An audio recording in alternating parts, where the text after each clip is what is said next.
Welcome, ladies and gentlemen, to round 5 of the British Drift Championship 2018. And we are coming to you live from Rockingham Motor Speedway in Northamptonshire in Corby.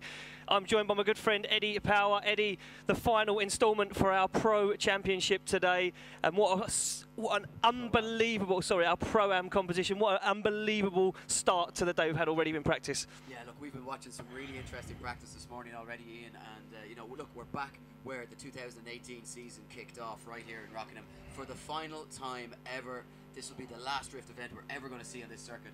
And I've won, a little bit sad, but at the same time, the excitement's building, the butterflies in the stomach. Certainly really looking forward to this one. The last round of the year, so the drivers are going to push that a little bit harder. We also have a championship to be decided as well. We certainly do have a championship to be decided at the moment as well. And not only that, but we're throwing some extra drivers into the mix. We're throwing some extra guys in. We're not going to make this easy for our championship points leader at the moment, Lee Scott. So we've got some guys over from France. We've got some guys in from other championships. It's going to be an interesting day. Like you say, the championship to be decided today. It's not over just yet. I'm excited, Eddie. You're excited, right?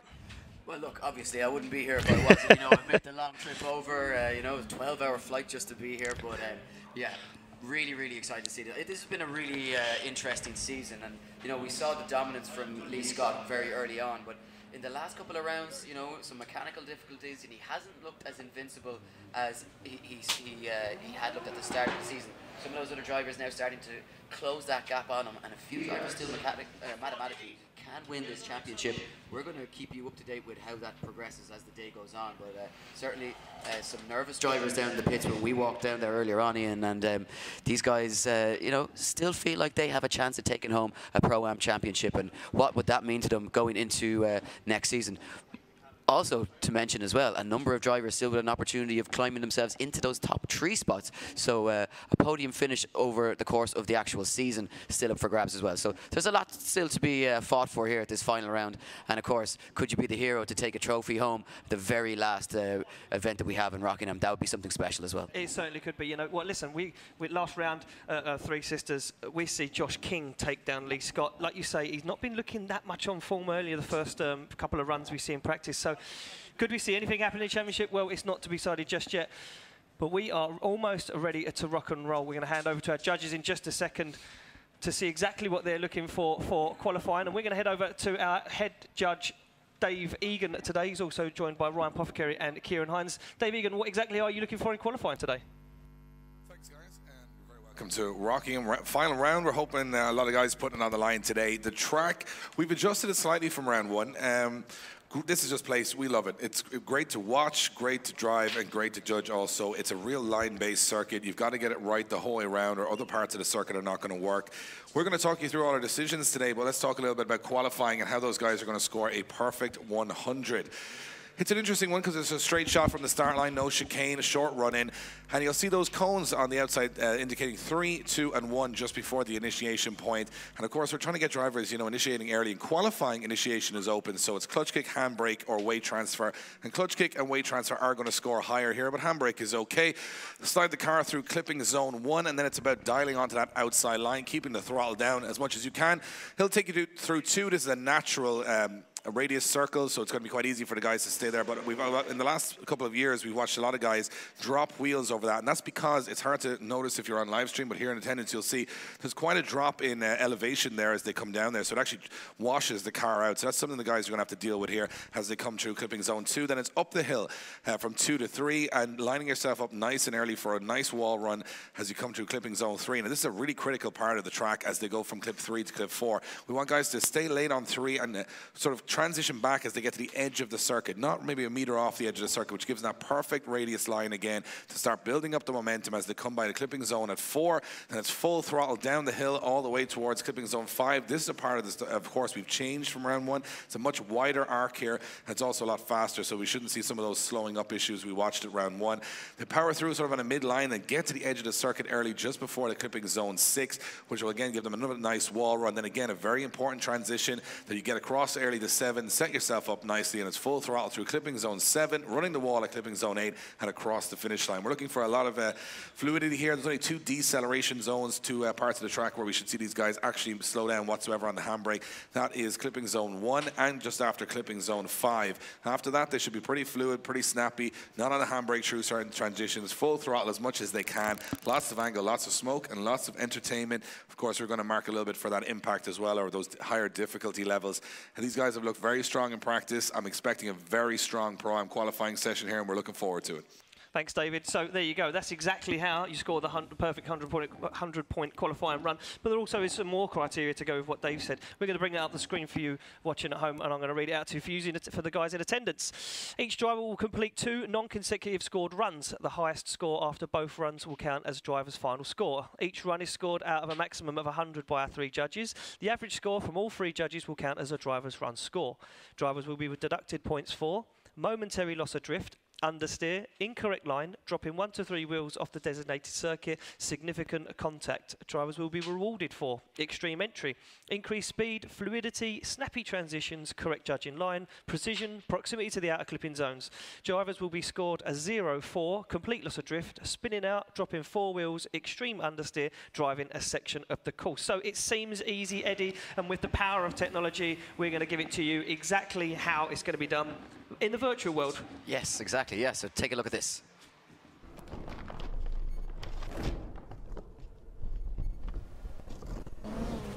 So this virtual representation courtesy of Alan Hines, and you can see nice wide line and just keeping the throttle pinned as they try and hug that wide line, but it's a very long pull out onto the wall and then a midline as they transition back towards that second outer zone. And this is where the section of track, Ian, that we've seen a lot of drivers get caught out. It's, as Dave was saying, a big elevation change, and drivers can end up running wide because of it. Again, midline as they transition, and then just straight back out and finishing with that tag on the wall. And again, a section where we've seen some incidents in the past as drivers look to gain that proximity through the latter stages of the course. Yeah, it seems easy, and we've seen, like you say, at round 1, we see a little bit of contact between guys. This circuit, the way that these judges have laid this track out and the line that they've chosen, listen, it makes for interesting battles, and we've seen some really, really door-on-door close practice earlier. I mean, I'm almost ready to go for the action, but we're going to catch up with our good friend Nathan. Nathan Black, where you at, mate? Good morning, gentlemen. Yes, we are here. We've made it. Round 5 of the British Drift Championship. And oh my, it's going to be a real hoot and a holler here live in Rockingham, where my personal drift journey began a little over 6 months ago. And what a journey it's been. The trials, the tribulations, the nice comments, the large amount of very, very offensive comments, but I'm still here. I've grown stronger, and I cannot wait for 2 days of the most exhilarating, thrilling drifting there is here at the BDC. Let's go. Wow, he's excited, isn't he? Yeah, well, why not? As the new owner of the BDC, I mean, he's come from a complete nobody to running the championship for the 2019 season, so that'll be interesting. I don't know if he knows that. I don't know if he knows that he might not be in the job next year. Well, who knows? Only time will tell. Well, I'm ready to rock and roll. The guys here are ready to rock and roll. So it's time to send the first car in qualifying. It will be a Drift Cup driver, Eddie. Dave Bastin, that steps up to the line. Yeah, the owner of DB Paint Accident Repair, and from Crowhurst. He's representing DB Paint, Huxley Motorsport, Art and Logic Limited, and Mildred Productions. He's the first loser in Drift Cup 2018, so I'm assuming that means second position, SR20 under the bonnet of this booted Corolla. Yeah, that's Mr. Bastin himself, Mr. Paint, who likes to call himself, gets nice and personal with the walls. Very nice, wide outside line. You can see exactly what the judge is looking for. They're nice and wide. As Dave Bastin. Yeah, just about getting the rear end of that car into that outer zone. And you know what? For me, Ian doing a good job for the first run. Maybe not, 100% technically perfect, but laying down a good, solid first run, and certainly a nerve settler there for Dave Bastin, the Drift Cup qualifier. So Yeah, actually finished second in the Drift Cup Championships as first loser. So yeah, behind the Iceman, Andy Frost, who we see at the last round. Unfortunately not competing this weekend. And a 65.3 there for Dave Bastin. So a 65.3 on his first qualifying run gets him a score on the board. Do you know what, for me, I think Dave Bastin just trying to put a score on the board and secure himself a place inside top 32. We move it along to the first of our international drivers, Eddie. This will be William Purcell as he comes off the line in his S13. Yeah. William, all the way from the east suburb of Paris in Montfermeil. And coming here to mix it up in the final round of the British Drift Championship. Throws it nice and fast towards that wall. Just slows up a little bit, scrubs a bit too much speed in, cost him some line now, dropping a couple of wheels, you see. And yeah, again, just shallowing up, not able to keep that wide line, and very difficult for these drivers just to try and judge this. And of course, this is the first time William would have driven on this circuit. A lot of the other drivers on our grid, of course, having round one here just to get themselves dialed in. They'll be very familiar with the way the car needs to be set up, but certainly a run on the board for William Purcell. And the French driver, always been very passionate about mechanics. He restores vintage cars with his father, and now he's here to mix it up. A 53.7 and enough for a second position so far. Nice first run of qualifying, but certainly some more points out there for William. Certainly is, and we move it along to the next driver from the street racing garage. It will be his teammate and fire technician, Quentin Delaplanque. As he comes off the line, he's S14, SR24, 100 horsepower under the bonnet. Also from Paris in front, very wide into that second out zone, sorry.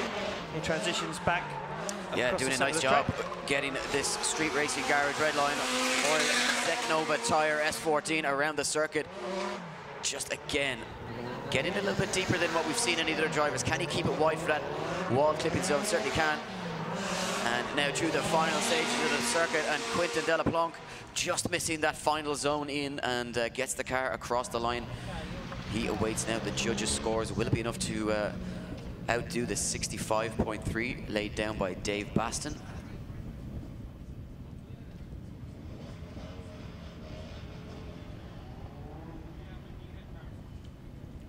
So judges just deliberating that one, Eddie. Not a clear-cut score for them. It does look like they are putting it into their system as we speak. Have to say, nice to see some, you know, some drivers just making the trip from France, and a score of 59.3 for Quentin Delaplanque. So good start to qualifying for Quentin. He certainly is, and we move it along back to the line, and don't let your eyes deceive you. This isn't Peden Nielsen, Mr. Drift Games. No, he's a good friend and car wrap specialist, Seamus the Moose Walsh, the vehicle wrapper from Mallow in County Cork. Runs, owner and operator of Moose Design, and a company founded back in 2014. SR20 underneath the bonnet, 420 brake horsepower, and most importantly, if you haven't seen this car in the flesh before, transparent doors. You can see right through exactly what the driver is doing. A very interesting concept brought to life by Peden Nielsen, and Seamus making his return to action, a long time out of the driver's seat, and of course in a borrowed car. So Seamus returning for this weekend. Peden saying, you know what, take the keys of my new car, and let's see what you can do. And Seamus just out for a little bit of fun here, and just a little bit of seat time. Of course, a former competitor in the Irish Drift Championship. As the score drops in for Seamus Walsh, it will be a 65.3, so exact match of Dave Bastin. So both those guys sitting at the top of the leaderboard so far. We move it along to Hugh Seville. Yeah, the garage owner from Wales, representing Hugh Lewis Tyres and APW Engineering. He's a 2017 RDC champion. Yeah, very nicely prepared Toyota Corolla with a 1UZ FE under the bonnet, turbocharged. So as you can see, the exhaust and screamer pipe just hanging over the edge of the wing. Hugh putting in some very good practice runs earlier on, so we expect good things from this guy. Oh, very dropping a couple wide of wheels down. in, and yeah, gets himself a little bit out of shape now, starts to get it back together, get very close to the wall, looks for the transition into the centre of the circuit. Nicely done as he finds that out one more time and almost takes the back light out of it and puts it across the line. Good run, few mistakes over there for Hugh. Yeah, look, I think showing a few signs of aggression nice and early, which the judges were rewarding for, but getting a little bit caught up, dropping a couple of wheels, having to readjust his line a couple of occasions throughout the run as well. But certainly I expect that one to be a reasonably decent score for Hugh as we await the judges just to clarify what his first run score will be.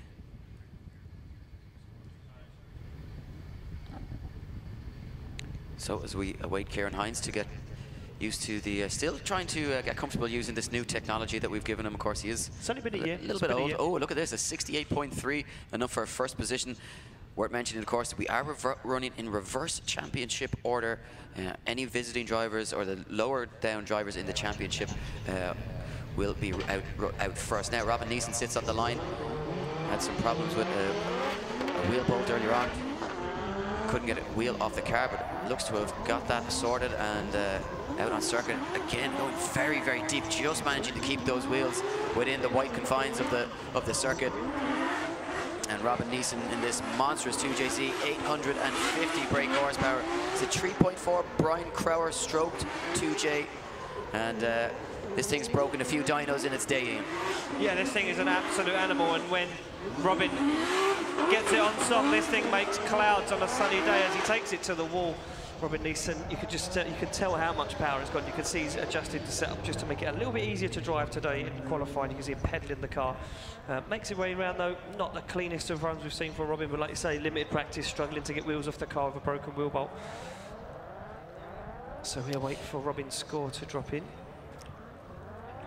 Yeah, Robin Neeson, one of these guys that, you know, we often see him really producing it in practice, but just can't replicate that when it comes to competition. I don't know, is it nerves or, you know, does his mind get in the way and just cause a mental block? But certainly has the ability, and we'd love to see him really perform when it matters. Will today be the day that Robin Neeson announces himself on the circuit in British drifting?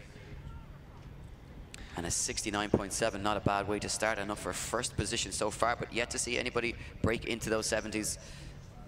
But a 69.7, a good starting point for Robin Neeson. Now we move it back to the start line where Stu Jones awaits his first run. Yep, Stu Jones, the plumbing and engineer from Mansfield in Nottingham, representing Comp Clutch, Yellow Speed and Tri-Ace tyres. Not running an SR22 under the bonnet of this DKM E36 BMW. This is in fact his brother's car. Stu Jones having trouble with his own car, so his brother chucked him the keys and said, you know what, go take a spin at BDC at mine, and doing a very good job so far. And Stu Jones looked very confident in practice, even with some of the higher horsepower cars breathing down his neck. Stu Jones just narrowly avoiding that outer clipping zone on the wall there, and just drops one wheel in there. Gets it across the line already, but yeah, needs to be a little bit wider. But I don't, yeah, that one's certainly not going to set the scoreboard alight. Just needs to go deeper, a little bit more commitment. But of course, as we say, not in his own car, and you know, trying to learn a car and a circuit at the same time. Two difficult things to do, especially at this level of competition. It certainly is. So judges drop their score in, and a 67.3 for Stu Jones for his first qualifying run. He'll be happy with that, but definitely work to be done. We move it along to a good friend of Stu Jones. That will be Ryan Toporowski. Ryan Toporowski, also from Mansfield in Nottinghamshire. Yes. This, oh, more than 200 horsepower. This running a 696 horsepower 2JZ, a 3.4 Titan engine under the bonnet of this S15. And Ryan Toporowski having serious amounts of bad luck with this car in the past. Now starts to find its form. Said to me that the car's working well. We went to Silverstone last weekend. Put on a very good show, doing some really good practice runs earlier. Can Topo hold it together, put himself in a top 32, but very, very shallow line through that teardrop section, and dropping a couple of wheels. Not what you want on your first run, you know, for the final round of the season. These guys want to be making it into the battle segment of competition later on this afternoon, and certainly qualifying is all important here. And we do expect to see these guys, you know, it's a long off season. They have a lot of time to rebuild these cars. A 59 on the board for Ryan Toporowski. And with that time, it means that they'll be willing to throw the car a little bit harder towards the walls as we progress through the competition. Now, Darryl Jones sits on the line, the aircraft engineer from Haverhill in Suffolk. Representing EBC Brakes, Fug Motorsport, Engine Parts UK. Hell Performance, Auto Extreme, Rolling Rims, Mega Spec, and Mirror Image Detail. Oh, wow, and a spin on just after initiation. You know what, I was just going to comment that he said that this guy was putting in some absolutely unbelievable practice runs earlier on. Upshifting off of the wall, it was phenomenal. Me and Ron Puffkerry stood together and watched him drive, and it was absolutely unbelievable. Maybe just the nerves getting to him a little bit there. You can see dropping wheels again as he continues to finish off his run. And you can hear it, just that nice big upshift. So all to play for, I'm guessing, on his second run. We need to make it official, though. Will it be a 0 as the sun comes out, Eddie? Yep, and there it is, a 0 for Daryl Jones' first run. Sun is out. Don't forget, tickets on sale all weekend at the gate, so no excuse to make your way down. Grandstand is sold out. Well, you know, we did warn you about the grandstand. Those tickets were being sold hot and fast, and they are sold out for the weekend. But you can get yourself down, get some standing tickets at the gate, and we are promised sunshine all weekend. Danny Maguire sits on the line ready for his first run of qualifying. What can he produce as he gets to go from our start line marshal Malks? Danny Maguire fires it into that first corner nice and fast, just not getting the line correct though as he now brings it out towards that wall zone. And again, a lot of speed. And with a big straighten, big air there from Danny Maguire. And this has been shaping up to be quite a good run up until that point. Just trying to reconnect the dots here. And Danny Maguire throws it towards the wall. Splitter hanging over the wall. A nice finish to the run from him, and certainly showing good signs of aggression, good signs of confidence rather, but needs to tidy it up just ever so slightly. As you said, Eddie, yeah, just needs to tidy up ever so slightly there. Showed moments of brilliance, but, you know, a few mistakes nestled their way in there. What does Danny Maguire score on his first qualifying run as the scores that drop in from our judges? And a 62.7, so a 62.7 there for Danny Maguire on his first qualifying run. Up next, Charles Funnell, the 27-year-old engineer from Milford on Sea, having problems from the get-go. Broke a differential straight out his first practice run, had to borrow one out of his friend's car. Now finds himself out on circuit. Charles not having the best of years so far with this new Toyota JZ-powered E36 Touring. No, seems to be doing a good job on this run though, Ian, and getting it into those boxes. Maybe not the perfect line that the judges would want to see, but certainly giving them something to think about. And yeah, you just carrying a little bit too much pace in there. Had to scrub a lot of speed, and it's cost him on his line. Can he finish it with a bang and take it wide to the wall? Certainly doing a good job. And you know, not perfect, but he's going to put a score on the board for sure.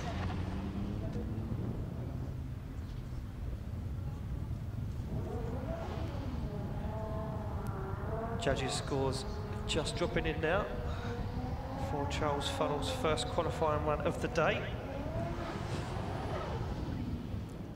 Well, where does he land?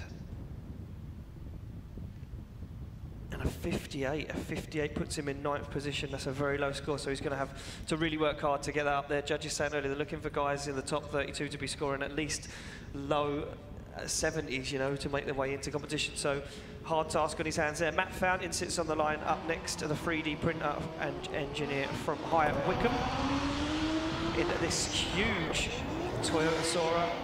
A lot of people say it looks like a boat. Well, yeah, I know where they're coming from. Yeah, well, let's see if he can sail it into the top 32. Like we did there, Eddie. Yeah. So Matt Fountain, I say one JZ rather, underneath the bonnet, 500 brake horsepower, representing Walton Motorsport, Absolute Customs, OP Oils, and Garage D.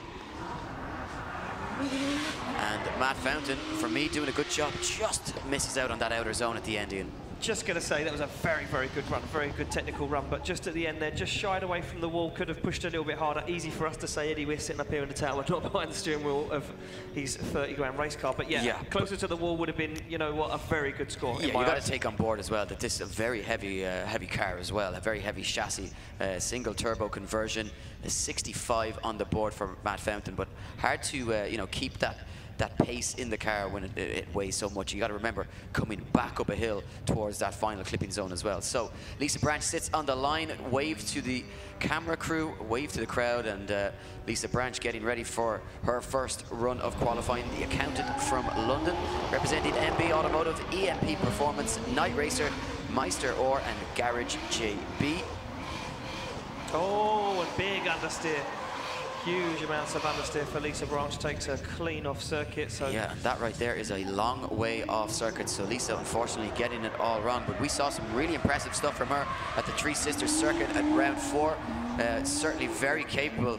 I think giving up on the run, and obviously something wrong with that car, Ian, because we've both seen this lady drive, and she is certainly more talented than what she has shown there. So a 0 on the board for Lisa Branch, and she will have to get back to the pits, reassess, and hope that she can get it done on the second run. So Richard McCord now sits on the line, the lifting manager from Leeds. RJB, RS Tuning, CG Motorsport, Maxolin, Jelf Insurance, all represented. As Richard McCall navigates his way around the first turn. Not as deep into those out zones as what we'd like to see, but getting into them nevertheless. As McCall now looks for the wall, just about to grab the edge of that outer zone. Stands on the accelerator, you can see him not making a lot of smoke. Opting for a technical run here, you can hear him really working the car.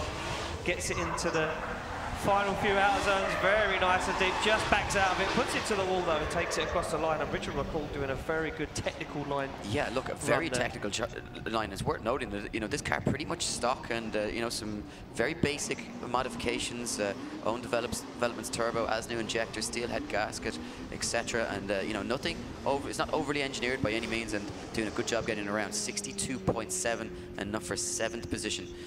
So, still haven't really seen anybody set the scoreboard alight, Ian, but no. As we say, we're running in reverse championship order. Now, a man that certainly can do that is Lewis Baker, 27-year-old garage owner from Milton Keynes. RB25 underneath the bonnet of this S14, producing 600 brake horsepower. As you said, Lewis Baker, the showman, also likes to put on a show. Yeah, broke his car in. Oh, gets very wide though. Did he drop wheels off the edge of the circuit? Judges are going to pull him a look back at that one again, and now narrowly misses out on that outer zone. He's way offline, very close to the edge of the circuit there. Lewis Baker broke his car in practice at the last round of Three Sisters in Wigan. Had to borrow Julie Robinson's car. And certainly brings a lot of impact to the run, a lot of smoke, and very excited to watch, but technically missing a lot of those clipping zones, and certainly on the wrong line for a large majority of the circuit. So I think the judges may score him down quite a bit for that. Certainly not getting it right. It's the 56.7 for Lewis Baker. 12th position temporarily, but I imagine he's going to need to improve on that to have hopes of qualifying later this afternoon. Now, next on the line, Davidas Petrauskas in the Red Cows tires, Turbo Systems E46. This guy, M54, 620 brake horsepower. Sorry, Ian. I was just going to say this guy was putting on a serious show earlier on and really laying it down, but he almost went off circuit on outer zone 2.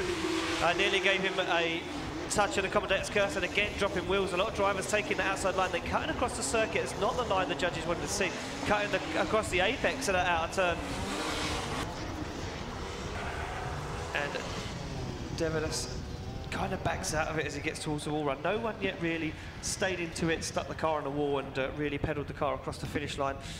Still, a lot of guys very tentative. Stacked grid though, Eddie, and a lot to play for this weekend. Yeah, look.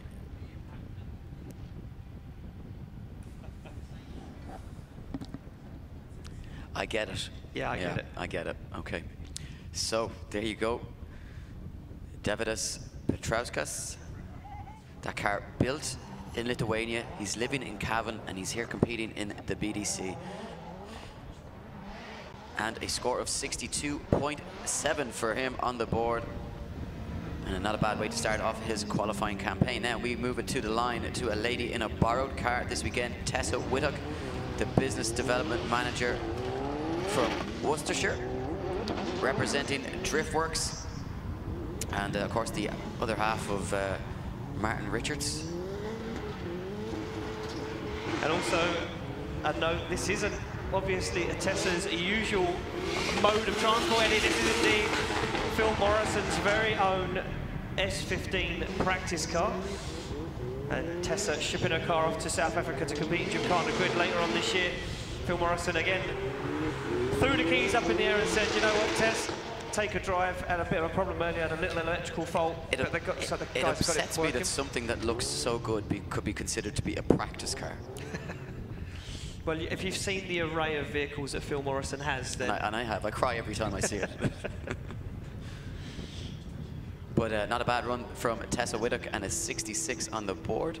Not a bad run at all. Borrowed car, did a very, very good job there. Tessa finds herself possibly inside the top 32. We move along to Paul Beachy, the water engineer from Ramsgate, representing Washloo, APW Engineering, Dynamic Detailing, MB Automotive, Evolution branded clothing. Now Beachy really needs to get some success. Had a very bad year so far. Car problems. Oh, yeah, dropping the wheel wheels in, off and right now the tea connoisseur needs to pick up his socks and get his head in the game, try and keep this. Look at a little bit of a waver there just as he comes towards that wall section, and now puts the foot to the floor and starts to create a little bit of smoke. Yeah, he just doesn't have that right line though. No, not very fluid. You have to see him working the steering wheel, trying to get himself onto the right line. Nevertheless, he does put a line, he does put a run in the bag, and not sure it's going to be a very high scoring run. Like I said, a lot of corrections. He found himself offline ever so slightly. He had to work to get the car back to where he needed it to be. So the water engineer unable to find his flow. Oh, wow. I'm glad we're going to have a break from this for a while. 62 for Paul Beachy, a 62 from the man from Ramsgate. As we move it along to this guy, Stu Egdahl. Stu Egdahl now sits on the line in it. Yeah, and his 2JZ 450 brake horsepower S14, and debuted this car at this very circuit. Yep, a year ago. A year ago, and now returns. He's had a long time to try and get this car right. So far, Stuart Egdahl looking really sharp here, Ian. Yeah, looking very, very good. He looked very good in practice. Looked like he'd kind of got the car dialed. He had a nice fluid line. Look at this, nice and wide. As Egdahl sticks that car on that white line, you can see him not getting as far out to the outer line as what we like to see. But look at that, fulfills all of that outer zone. Nice transition back for Egdahl again into the outer zone. Takes it to the wall, and Egdahl puts on a show. And, yeah, showing that he can really pedal when he's on form, and a good showing from Stu Egdahl. Yeah, and he also wants to do, he asked me for a little personal favour. He said, can you do a little shout out to his princesses at home? Nana, Caitlin, Lillian and Freya. He said, Daddy's doing his thing for you, and I hope you're cheering along at home. And you know what? I think he's going to have done them proud. Certainly giving him something to cheer for. A 74.3 in first position, and I don't think I'm wrong when I say the first man to break into the 70s. So good start to qualifying from Stu Egdahl. Yeah, Stu Egdahl really putting it all out there. Up next, Ryan Cooper sits on the line, the Royal Air Force engineer from North Allerton, representing Icaris, Artec Welding, Excite Energy, XS Wraps and Funo Auto Tuning. This car, the most aggressive sounding car of the day, as Cooper fires it in. Looks not for the wide line, but he drops very wide now, gets to the wall. Can he make this one work? Cooper, not having the best of the year. No, it's been a difficult season for him. Bluetooth gearbox at round 2, rebuilt the engine, installed a new HGT gearbox and a GTR diff, and what it would mean to Ryan Cooper to finish the season on a high here at the final ever event in Rockingham Motor Speedway. Right now, clouds out the arena. We can't even see where he is on circuit. The judges are going to have to give him a big score because they have no idea what just happened. That's a very clever tactic of Ryan Cooper's. It certainly is, yeah. Blinded by the smokescreen. Ryan Cooper, they're doing everything he could, and that's only his first qualifying run, so you know he's got somewhere to manoeuvre from that. It wasn't as technically correct at the latter part of the run. As he come away from the wall, he dropped off of the outer zones, and there we go, a 64.3 puts him in 9th position for the moment, but definitely enough to get the job done at the moment. We move it along to this guy who's always happy. Mr. Lee Lawrence sits on the line. And that's not an easy thing to achieve, is constant happiness, but he's always smiling every moment of the day. Yeah, he's got the nickname Colgate because of it, always showing off those pearly whites, and the SR20 underneath the bonnet with 355 brake horsepower, modest in this day and age. Oh, and a correction there in the centre of the circuit. Lawrence has to really get to work there and try and get the car back to where he needs it to be. And you can hear him really, that car struggling, running quite a lot of grip with them Zestino tyres. So, as Lawrence takes it just narrowly off the wall, across the finish line. Also like to do a shout out to his wife, because she's doing triple duty spotting for 3 people this weekend. How about that? Wow, that's pretty impressive. What way does she go if they have to battle each other? I suppose, who pays the higher packet? Yeah, that's what I thought. So Lee Lawrence's score drops in a 57. A 57 for Mr. Lawrence, drops him into 17th position for the moment. We move on to John O'Hare, the 34-year-old car salesman from Mayo in Ireland. Is that where mayonnaise is made, Eddie? Absolutely, yeah. In a town called Helmans. So representing Queen's Motorsport, driving style, elite autos, and running those Westlake tyres on the rear end. RB25 underneath the bonnet, 580 brake horsepower. This car wants for nothing, and John O'Hare well able to steer it on his day. It's just a matter of which John O'Hare shows up, and right now doing a nice job getting this car around the circuit. Can he get it through the final 2 outer zones? Brings it to the wall, a little bit late to that outer zone though, Ian, and John O'Hare gets it across the line. First run of the final round in the books for him. Personally, I think John O'Hare made hard work of that. It just looked scruffy. Didn't look smooth, didn't look fluid. We've seen a lot of guys put some really fluid runs down. I'm of the opinion that John O'Hare is just missing, you know, like the final piece of the puzzle. And when he finds it, he'll be unstoppable. He's already a very, very good driver, but he just lacks maybe just one component of consistency and producing it, you know, every event. And I think when he does that, he'll be a force to be reckoned with. 60 the score for him on his first run, enough for 14th position, but certainly a driver capable of jumping into the top 10, even the top 5, if he can pull a strong run out of the bag. Yeah, up next we see Justin Griffiths, the tennis coach from Epsom in Surrey, representing Griffield. 1.5 JZ under the bonnet, 400 horsepower. This man has had this engine in and out of that car all week. He said he's back in, he's working on form, and he is here to have some fun at the final round of the championship. And you look at this from Justin Griffiths as he sticks that black and gold S13 to the wall. Very nice line as he comes past the judging tower. Look at that, nice and deep now, cuts through the centre of the circuit. He's going to find himself short now on the outer zone, certainly does, Eddie. Looks to transition back. Can he get the wheels nice and deep into that? He can, but this is where it matters now, and he fails to get to that last outer zone, but nevertheless, he will get a score on the board.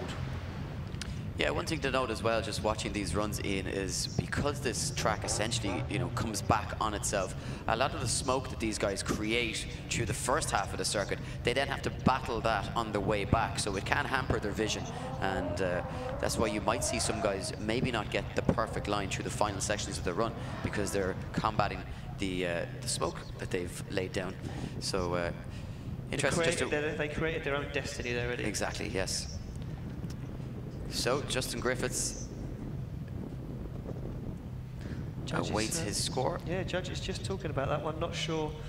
They maybe see things. Of course, they see things that we didn't see, Eddie. That's the power they hold. A 62.3 for Justin Griffiths puts him into 13th position. And we move it along to the next guy, the lowest, dirt nasty low, Eddie. You said it. He made it. He had it made into a sticker, and he stuck it on his car. Yep. Neil Bamford comes off the line, representing AirTech, the lowest S14 in competition. Yeah, it's kind of frightening having such power over people. The power of persuasion. But Neil Bamford, one of my favourite cars on the grid, the AirTech SR20 S14. The plumbing and heating engineer doing a nice job getting around the circuit right now. You just see, the big error. Yeah. Do you know what though, Ian? There's a couple of little bumps and hollows in the circuit, and if you're on the wrong line, it can cause you to it could cause an upset to your line, essentially, by not being on that wide line. You know, the track is designed to keep you away from those areas, and unfortunately for Neil Bamford, getting caught up, and that will certainly affect his score.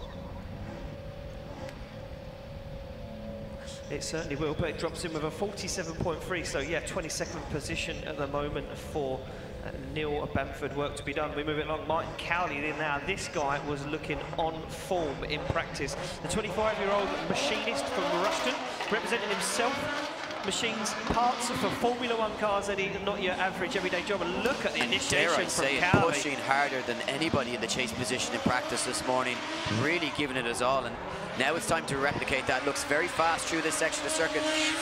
Just doesn't get as deep maybe as he'd like, but filling that outer zone, and now just struggles. Yeah, a lot of drivers are struggling with that bottom teardrop section of the circuit.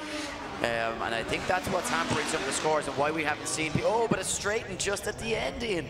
Yeah, not sure what happened there. I don't know why he backed out of it. Maybe he got scared of the wall a little bit and just got off the throttle, but what a shame. Now, is that going to be classed as a 0? He wasn't across the finish line. The finish line is after the end of that wall, so how will the judges score that one? That could have been a very good score. The initiation was very good, you know, very clean line through the first half of the section of the course, and then just started to fall apart, Eddie.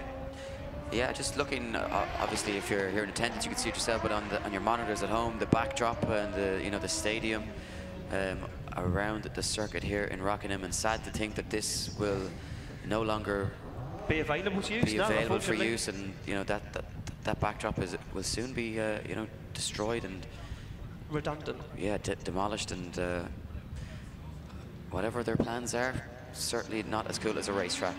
No. So a 61 score comes in for Martin Cowley, and he moves into 15th position temporarily. We go back to the line. We do see a very battered and bruised looking Paul Cunnington. Paul Cunnington sits on the line. Smiles inside the car though, the project manager from Tamworth in Staffordshire, representing Slide Industries Clothing, OP Oils, Wharton Motorsport. And you can see Mr. Cunnington having a bit of an off earlier, and another off again, dropping wheels off the edge of the circuit. At least one, but a question over whether or not that second wheel was over the line, Ian. And he'll keep this going and hope that there's a score on the board for him, but certainly a heavy deduction there, I would imagine, from the judges. Now, can he take it to the wide section of the circuit? Again, coming off that wide line, now has to readjust to try and... They lose so much momentum by coming off the right line, and that's what I think is causing a lot of the drivers not to be able to get to that final outer zone properly, because they've scrubbed so much at the penultimate wall.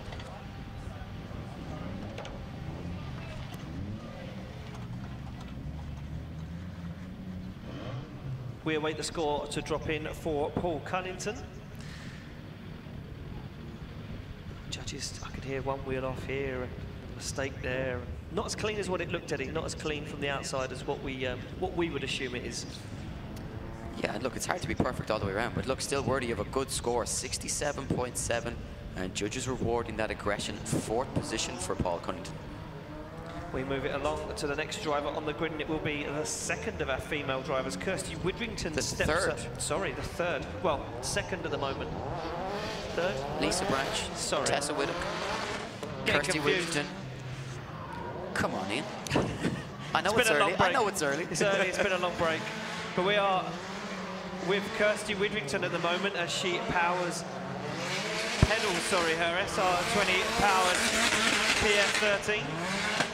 Yeah, hammers the limiter, and big angle as she comes through the circuit as well, I'm noticing from Kirsty. And you know, we've talked about Kirsty Widrington in the past, and when she brings the fight, she really brings it. She is taking out some big names very deep into that outer zone. That was clenching the moment good there, and the judges even showing some signs of a little bit of nerves as Kirsty headed towards that wall, but she pulled it off. Yeah, big very, one very there good from Kirsty Widrington. I think that one's going to be right up there. As we await the score to come in. Judges, easy decision that one, Eddie, straight in on the score pad for those guys. Can Kirsty be the first person to break the 80s? Almost a 79.7 for Kirsty Widrington, putting on a show. She'll be happy with that. And Kieran Hines being the man that just knocked her out of that. But nevertheless, we move it along. Willie Hanna now sits on the line of the Renewables O&M manager from Lim Valley in Northern Ireland. Now, this car not sounding 100%. Can it make a pass on circuit? We're yet to find out. Representing Tarmac Sports, the RB25 under the bonnet. Didn't sound 100% in practice. And yes, and yeah, you could just tell that that car is not a happy bunny. I don't know much about cars, Ian, but what I do know is that that car is not running right. No, Willie Hanna having massive issues today, and that car just not performing.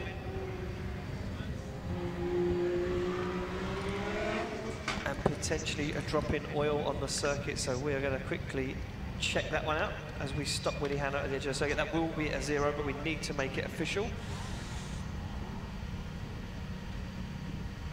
So our track manager just spotting a little bit of oil coming at the back of the vehicle. We're going to have to get it cleaned up. There we go. It will be a 0 for Willie Hanna. As he exits the circuit, we're going to wait to find out if that is oil. We need to make a track clear up. If you are in attendance, get yourself down to the clothing stand. Eddie, it is your last opportunity to grab one of these absolutely awesome BDC hoodies. Once they're gone, they're gone. They're not going to be made again. We're not going to have any more T-shirts and hoodies in the BDC 2018 design. Yes, the last ever of the Dave Egan collection. Is that what you're going to call it, the Dave Egan collection? The Egan line. The Egan line. Yep. Not only that, but get along, get yourself get down there. and talk to Jess and Jordan. And they're doing some deals, Eddie. So that if you want to get more than one, you can grab yourself some deals. Are you sure? Because I know I've said that they're doing deals in the past, and they haven't been. But back to the action, Ian. Philip Hayden ready to leave the line in his little 3.2 M3 300 brake horsepower compact with a little shot of nitrous. Yeah, Hayden doing a very, very good job. Look at this. Sticking it to the wall. Unbelievable line as Hayden now. Oh! And Hayden brings it off circuit. Is that a gear shift problem? Yeah, Hayden just misshifts. Oh, he'd be angry. Yeah, he's going to be furious because that was really shaping up to be a good run, Ian. Yeah. And look, I think he just needs to go back to the pits, recompose himself, know that he's got it. Got the ability. He's certainly looking on form, has the line dialed, and needs just to eliminate that error. I think he could be on for a big run. We need to make it official from the judges. A 0 on the board for the Ed Sheeran doppelganger. Looky-likey? Ed Sheeran, looky-likey? Looky-likey? Looky? Doppelganger. Up next, Stephen Fitzgerald sits on the line, the company director from Mallow in Cork, representing Fitzgerald Vehicle Works. RB25 under the bonnet, 550 horsepower. Built by the man at WCP. Yeah, West Coast Performance, and John Allen in the house this weekend. Yes, and of course John looks after a lot of the cars in the Irish grid and a lot of the visiting drivers. One of the best in the business when it comes to vehicle mapping and preparation. And look at this from Fitzgerald, a very nice run so far. As Fitzgerald looks for the final 2 outer zones, sticks it to the wall. Yeah, looks for them and finds them in. Very good run there from Stephen Fitzgerald.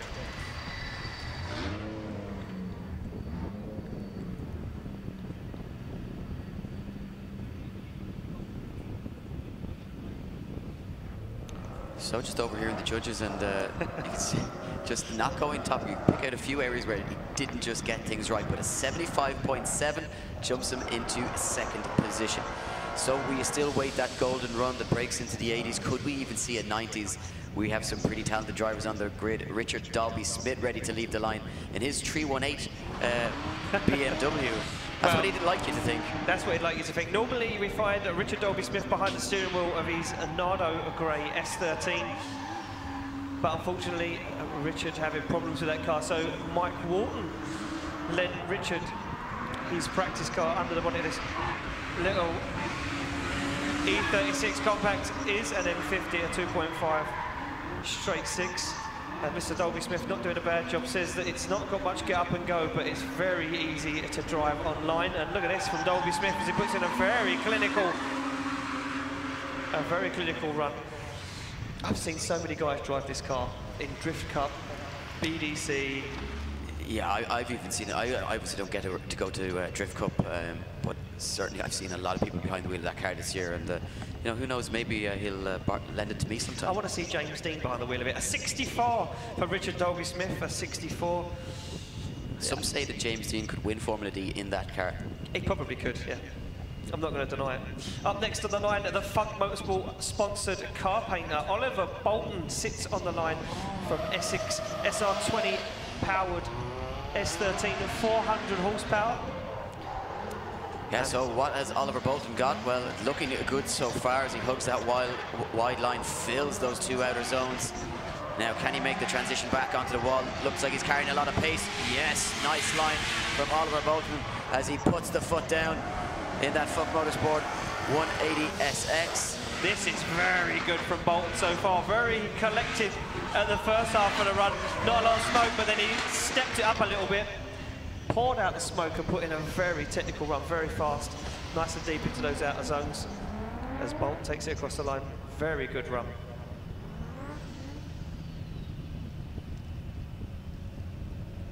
So scores dropping in for Oliver Bolton. Judges just saying,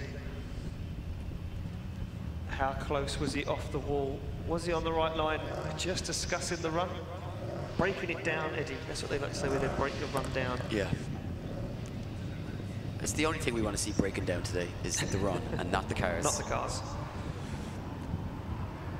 Or our emotions.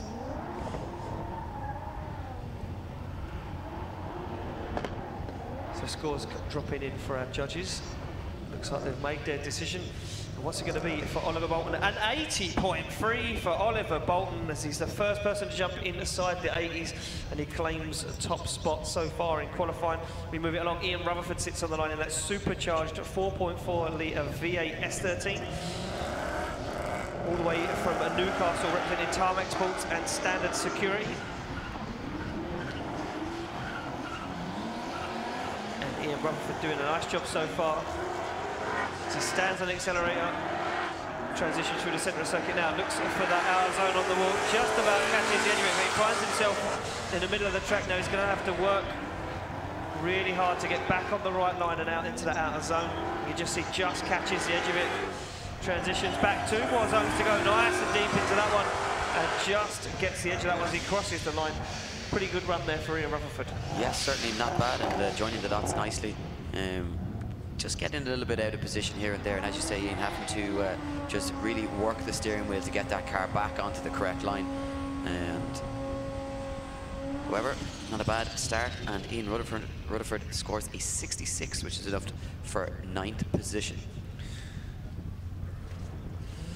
So next on the line is Diamond Dome, Dominic Gates, the jeweler from Horsham in West Sussex, representing M&M Engineering, Goldfinger Rings, Funk Motorsport, J Developments and Mishi Moto. 1JZ under the bonnet, 500 brake horsepower. No, wrong car. Wrong car. He's in a borrowed car this weekend. Dominic Gates having trouble with his own car, so another car that's been borrowed this weekend is R34 Nissan Skyline. Going to presume he's running an RB25 under the bonnet.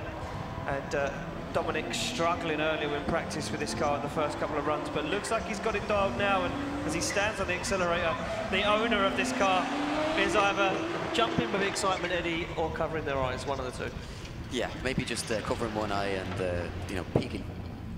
But that's what I get for not looking at the monitor as he leaves the line, of course, in the borrowed car this weekend. So Dominic Gates scores a 61.7, enough for 21st position. Not bad for his first run in that borrowed car. He's going to have to produce a little bit something special to try and improve on that in the second half of qualifying. Now we move along to Josh King. Yeah, Josh King was the man at the final round at Three Sisters. He took down Lee Scott. What can he do this weekend? The mechanic from Worcester, representing the JK Services. M50 under the bonnet of this, a 2.5 turbo BMW engine making 575 horsepower as Josh King stands on the accelerator, finds the wall. But car making a horrendous, oh, he's DB'd the tyre, and Josh King continues to try and put a run in on 3 tyres, and look as he transitions back, no tyre on the wheel whatsoever, but he puts a run in with a DB, does Josh King. Yeah, the tyre bill getting a little bit too high this year, so he's just trying to conserve those tyres for the weekend. One at a time. Yeah, now he'll switch those over, and he'll do double duty. Yeah. They get double duty. Exactly. Yeah. So he'll be the same side on the next run, but he'll have swapped the tyres, so it's fine. It's a pretty standard technique that these guys use. So can Josh King get himself a spot in qualifying with only 3 tyres on the vehicle? Yeah, 3 wheels on his wagon, and he keeps rolling along. Josh King. awaits that score from the judges. A 58, not bad for a man with, as we say, not 4 wheels fully on the circuit. Up next, Cole Farrar. What would Dango do? The part-time drift taxi driver for Three Sisters, and the full-time rock star comes off the line in not an SR20 powered RX-8, in a JZ powered RX-8. The Ferrari X8, as we like to call it. Ferrari X8, yeah, I like what he did there, Eddie. I like that. So Cole Farrar makes his way through the centre of the circuit. Oh, drops very wide, almost runs the wall, he's so wide. Judge is going to be looking at dropping those wheels off the edge of the track now. Looks for the final 2 outer zones as he transitions back. Farrar not on a bad line, but Giles does fail to get that final outer zone. But you know what? I think he achieved exactly what he wanted to achieve, because only a rock star would run a wall that's not part of the circuit, and that is exactly what Carl Farrar is. Would he get away with it though? That's what I'm going to say. Probably not, because Kieran Hines is a little bit strict. He doesn't like rock stars, he doesn't like rock music. No, he's old-fashioned, although... He doesn't look happy either, so could it be a 0 for Carl Farrar? Ooh, a 62. Oh, a 62 for Carl Farrar, drops him into 20th position at the moment, and we move it along to Neregis. Come on, you've been practicing. I can't even. Nerves have got the better of me, Eddie. For Luca Vicious, Neregis for Luca Vicious comes off the line. This guy now gets a lot of seat time at Arena Essex, opposite flick initiation, gets on the accelerator nice and early. Now this man, as you can tell by the Powerful Falls stickers on the side of the car, is a good friend of that Lithuanian lunatic Aramis Pascalis, and you can tell by the driving style. Look at the pace that Neregis is carrying as he comes into the 3rd outer zone, but he drops it and he doesn't get all the way out to the wall. Now he's going to have to make up for it. Starts to get himself on the wrong line. He's going to miss the wall run as well, and he takes it across the line, but the end of the run very scrappy. Yeah, certainly not produced it over the course of the full run for Neregis. Neregis, the access floor layer from Stratford in London. He says he's a simple dude. He's running a 2JZ under the bonnet, 500 horsepower. Built the car in Lithuania, shipped it to the UK. It's only when you try and pronounce surnames like that that you really gain respect for people who give out degrees, because they have a tough job. 64.3 on the board for Neregis, 14th position, so he sits mid-pack and safe for the moment, but he'd look to improve on that on his 2nd run. Move along to our driver on the line, Lewis Mitchell, the carpenter from Spalding. 1552, JL O'Rourke and Sons, Mitchell Motorsport, Bulldog Services represented. Stock car racing background, and all granddads and father are all world champions. 1JZ, 560 brake horsepower underneath the bonnet of this awesome S14. And doing a very good job as he almost takes the spoiler off the wall now. Can Lewis Mitchell find himself nice and high up the order in qualifying? He did it at the last round. Oh, drops the wheel over the edge of the line, but gets nice and personal with the wall and tags the wall as he finishes off the run. Very good stuff there for Lewis Mitchell.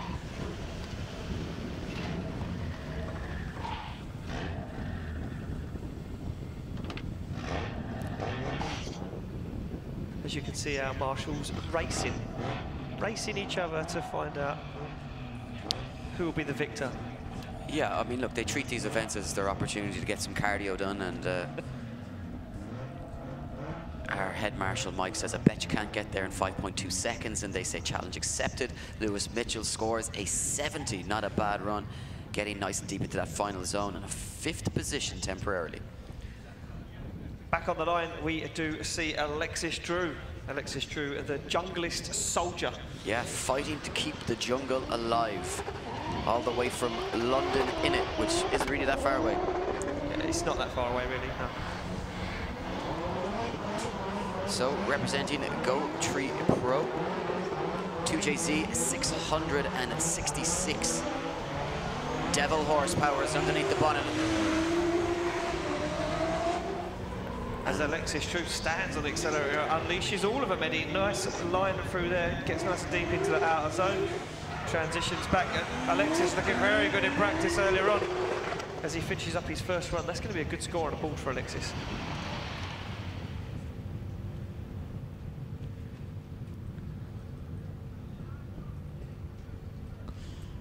Alexis Drew going to be looking to find himself way up the order. And I can only imagine that's going to be a very good score. Yeah, 69.7, sir. Yes, sir, for the junglist soldier. Back on the line, we see Andy Earl. Andy Earl, the surveyor from Dublin. Yeah, Andy Earl, podium finish at the round in Scotland. Driftland. Driftland, yeah, there you go. It's in there somewhere, Yeah, really. my brain just decided to hide that information from me. But yeah, Andy Earl, he's really been, you know, a star of the season this year for me. One of the hard chargers and a driver that's really just stepped his game up, and the confidence that he's gained from that podium in Driftland. Look at this wide line, almost perfect so far. I expect this to be a big score here from Andy Earl. Hope we see him break it into the 80s. I don't think he'll be too far off. And just goes to show how hard he's pushing as he gets a little bit wild over the finish line. Andy Earl, right now, the surveyor from Dublin, representing Glenbeigh Group Tyre Tech. He says he's very competitive by nature, and look at this, a 76.7 third position. Not a bad way to start off your qualifying campaign at the final round here. And of course, tickets still available for standing tomorrow and of course today. We move along though to the on the gate. Oh, we got not long. We move along to a man that's always smiling. Tomás Falvey from Cork in Ireland, representing Drift Games, the trailer company, RH Construction, Mobile One, Burke Lubricants, D&M Sport and Moose Design in this very modest S15. RB25, 550 brake horsepower, but a couple of errors here, uncharacteristic of Tomás Falvey. Yeah, we was only talking earlier on, Eddie, that we said that Tomás Falvey had really progressed as a driver over the last year or so. That big mischief problem there for Tomás Falvey. He's going to hurt his score. He does, however, get it back online and put in an absolutely brilliant second half to the run, but just a few errors in that first half is going to cost him dearly. I think he'll be punished quite heavily for that, and a lot of weight is put on the early stages, because if you have that correct line all the way throughout, that's what the judges want to see. If you come off that line and you get back onto it, you've kind of cheated your way to the line a little bit, which is kind of how they look at it. So a 66 for Tomás Falvey. Sees him into 12th position at the moment, and that means we are now into the top 6 drivers in the championship. Up first, Hayden Cruikshank, the managing director of a light event company from London. He's just represented himself. 2JZ under the bonnet, 600 horsepower in this Toyota Cresta. And this absolute gentleman, gentle giant, that's what we should be calling him, Eddie, because this guy navigates his car perfectly. So he's building a brand new chassis for next year. A lighter chassis. Well, I tell you what, he might reconsider after this run if he can finish this off, because this has been really strong so far. Whoa! Really nice wide line through that walled section. Pulls it now through the final part. Just doesn't get as deep maybe as he had been through the circuit, but I think that's going to be a really big score here. Yeah, that's definitely going to jump up the order. As Hayden Cruikshank really leaves nothing out there, really. I just overheard the judges, and I've heard. I think I've heard an odd call for an 80 being thrown around there. So, could we see Hayden Cruikshank breaking into the 80s? And an 83 for Hayden Cruikshank, and first position. We knew it was looking good in, and the judges rewarding that commitment. A nice start for Hayden, and relieving some of those early nerves. We moved along to Matt Walker, a man who I love seeing out on track. 300 brake horsepower underneath the bonnet. Only 4 lives remaining. Revived by the cat gods. I don't know what this means, but a crazy, crazy feline character. And right now, yeah, the Cat Man, aka the Giant Killer, Matt Walker, pilots this absolutely insane little E30 BMW. As you said, S54 under the bonnet, 300 horsepower. Yeah, this guy gets it done though. Anyway, what a season it's been for Matt Walker, sitting 5th in the championship. Mathematically, can still finish in the top 3, and you know, you got to say a very basic BMW. Matt Walker. You say that. Underneath the bones of it, I reckon it's a little bit more than that. Understated, that's what it looks. Certainly well set up. Well, very well set up. Still, you got to respect, you know, a guy that's definitely not doing it on a massive budget. And Matt Walker scores a 77.3.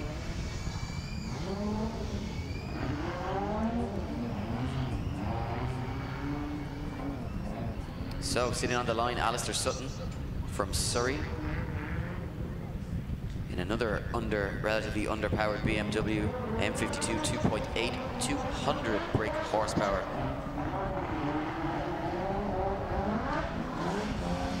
Yeah, as Alistair Sutton comes off the line, the 2017 Drift Cup champion and 2016 King of the Ring champion. Look at this guy, renowned for his technical line driving, sits 5th in the championship so far. Sorry, 4th in the championship so far. If you watch this guy drive, he is pinpoint accurate. He only has 200 horsepower underneath the bonnet of this BMW, but look how close he gets to the walls and look how far wide he is. Just exactly what the judges want to see, and Sutton takes it to the wall. Unbelievable drive. I can't wait to see him next year in his new car. He's got double the horsepower. He's going to be a force to be reckoned with in the Pro class. Double the horsepower. He jumps from 2 to 400. It's crazy. And can you imagine the damage he will do with 400 horsepower?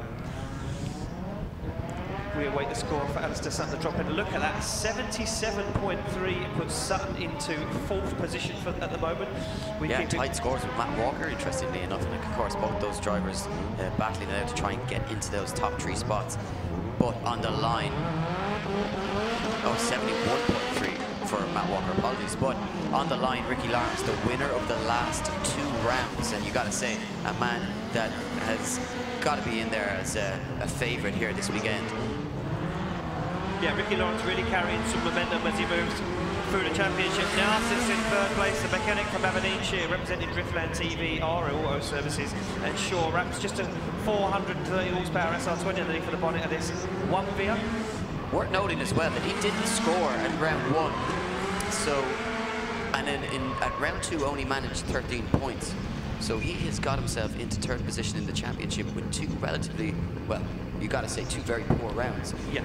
So if he could still mathematically win the championship, depending on how Lee Scott and Ryan Caldwell get on. So certainly keep your eye on this youngster, Ricky Lawrence, 22-year-old, scores a 75. A 75 on his first qualifying run. What can he do on his second? We move it along. Ryan Caldwell sits on the line, 2nd in the championship. Comes off the line in this immaculately prepared Quinn's M Sport S15. Yeah, Caldwell's shown good consistency this season. However, only managed 1 podium in the British Drift Championship so far, and he would like nothing more than to finish on a high, get a podium. Could we even see him get a win over his last nemesis, Lee Scott? Unbelievable drive so far from the 16-year-old student from Strabane in County Tyrone. As Caldwell takes it to the wall, unbelievable stuff from Ryan Caldwell, ladies and gentlemen. Yeah, pretty basic 750 brake horsepower, 2JZ under the bonnet. I took a quick look around it. It's a stock S15 with a set of wheels. Yeah, if somebody offered it to you, you'd probably turn it down. You'd be like, nah. I'd much prefer Alistair Sutton's BMW. Absolutely. So where does Ryan Caldwell? Look at this. Look at this, Ian. Breaks into the 90s. Ryan Caldwell, a 90 on his first qualifying run, drops him into 1st position, and judges just amazed. Let's just, talk about just how good that is, because everybody else has been struggling to get into the high 70s, early 80s, and he just bangs in a 90 first run of the day. The championship leader and the man that all the attention on him leaves the line though for his first run of qualifying. Lee Scott hasn't managed to top the podium in the last 2 rounds. Can he secure the championship with a high qualifying finish here today? Throws it out to the wall. What else would you expect? Hammers that throttle off the limiter in the Finvoy tyres. Care, recovery and repair. Hell, JW Services, AK Drift Repairs, Top Dog, E46 BMW loses the rear bumper and crosses the line. Ladies and gentlemen, lift the roof for Lee Scott.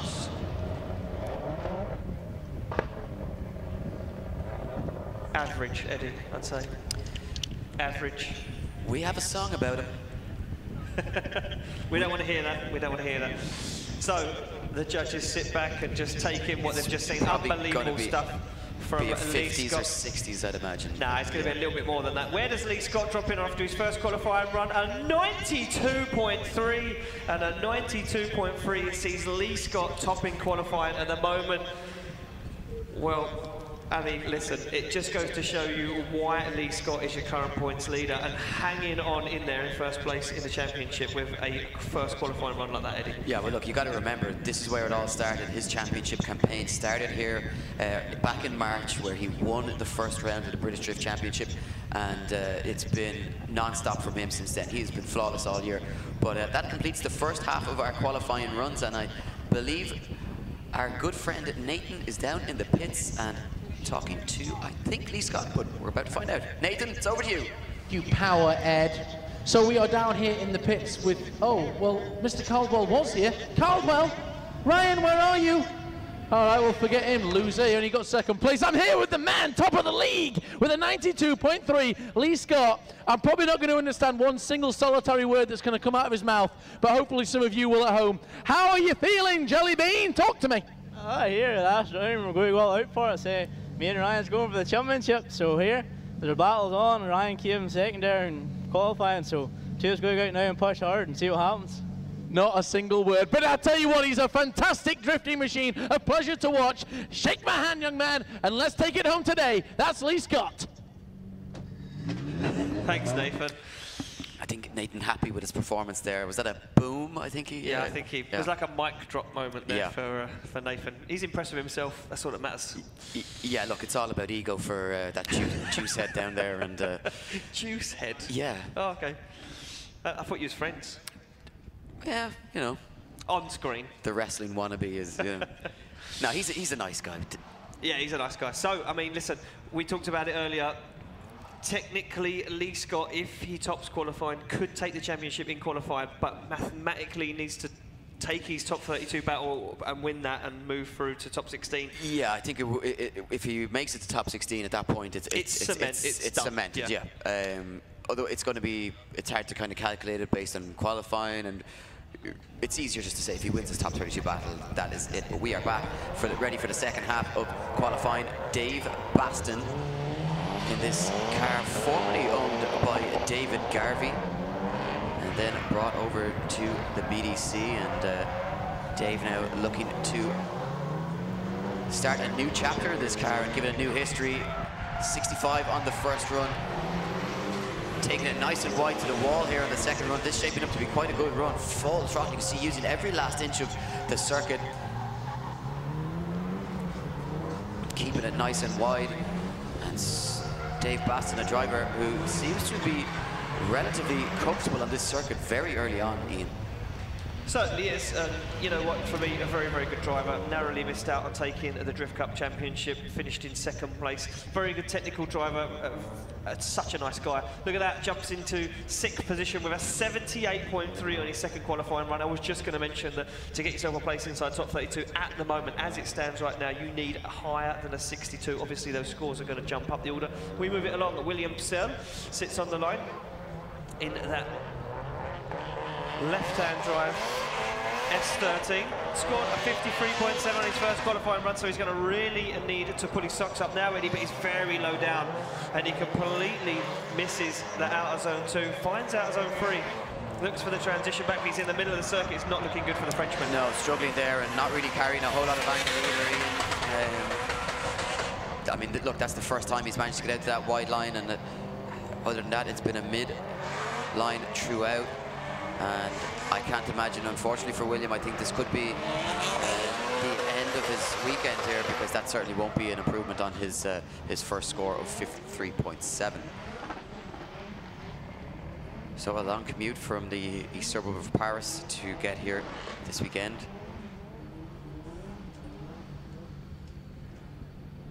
And we await the confirmation from the judges. Will it be an improvement? I'm not so sure that it will be. But a 56.7, a slight improvement, but nevertheless outside that top 32. And unfortunately, the end of his weekend. Yeah, right there, that's where his weekend finishes, and we move it along to his teammate, Quentin Delablanc. Yeah, so Quentin with a 59, Ian, on his first run, so he needs to up the game as well, the fire technician from Paris. What can he looks, do? Much more nice confident this time. Yeah, very nice into that second outer zone. Now looks for the wall just to avoid getting a wheel into outer zone 3. Stands on the accelerator, takes it to the wall, manages to catch the edge of outer zone 4. as he starts now to work his way around the final 2 turns.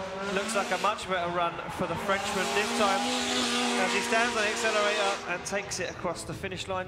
Is it enough to break that 62.32nd place boundary?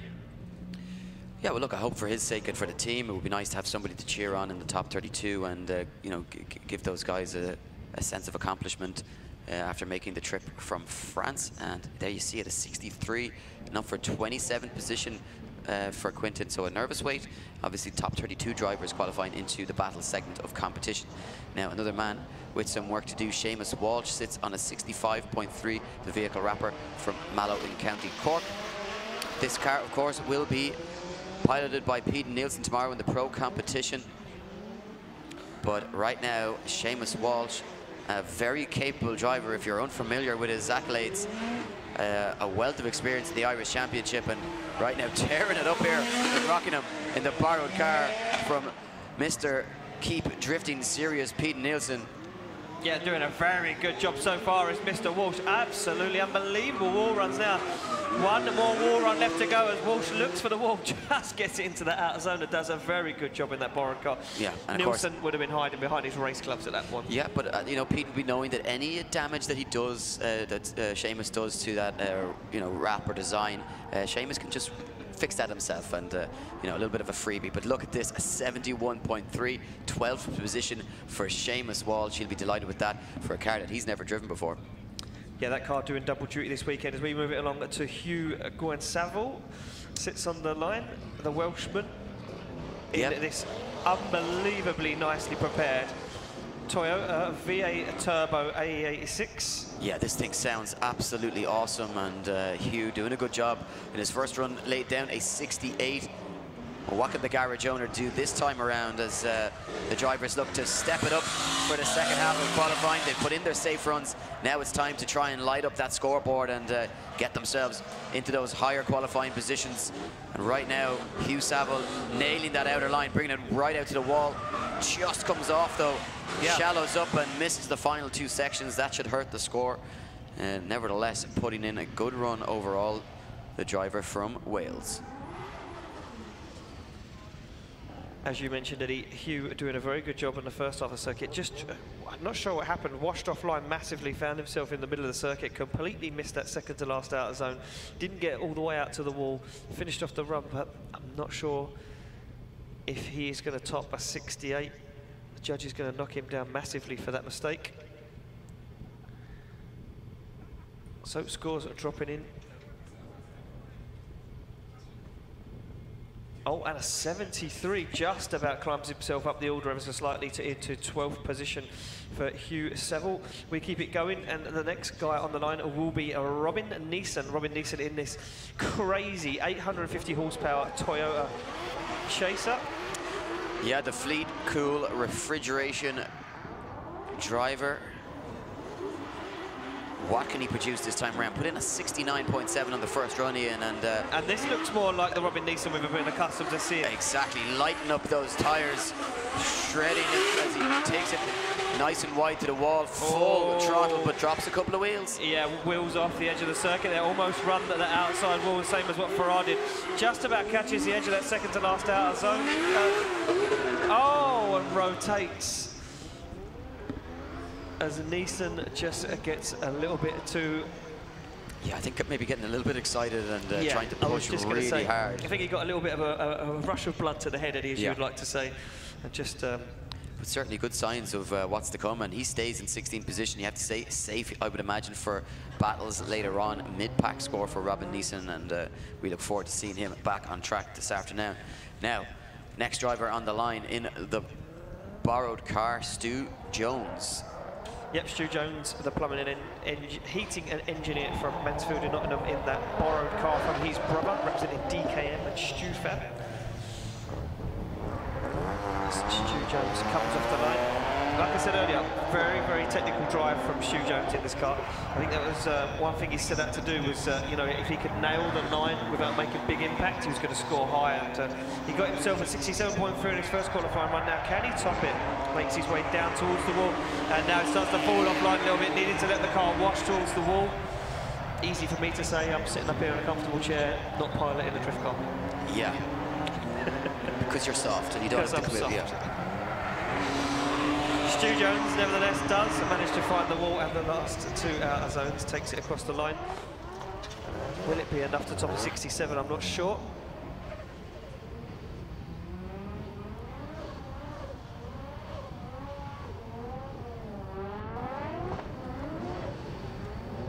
So scores dropping in for Stu Jones.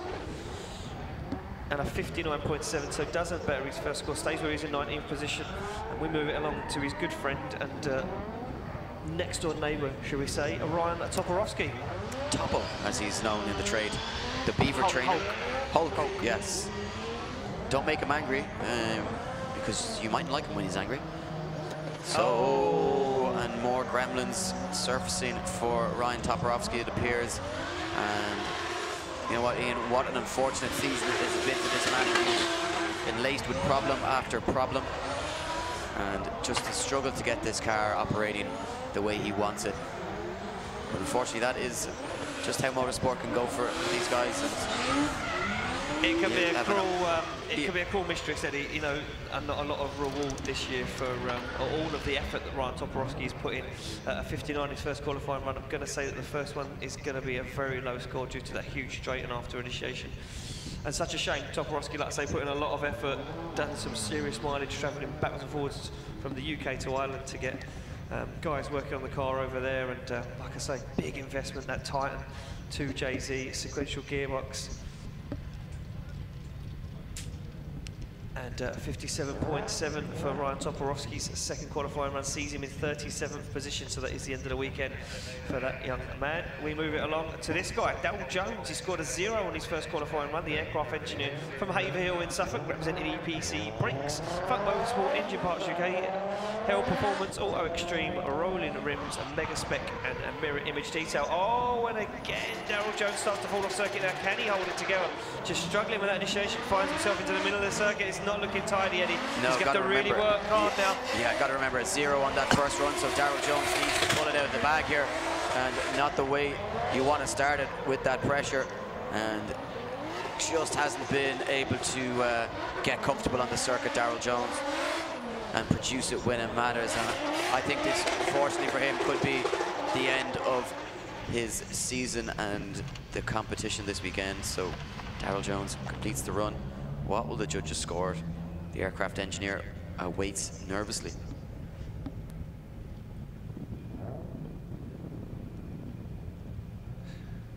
Judges' score drops in a 54.7 for Daryl Jones. He does score on his second qualifying run, but it is only in 43rd position, so that will be the end of the weekend, unfortunately, for Daryl Jones.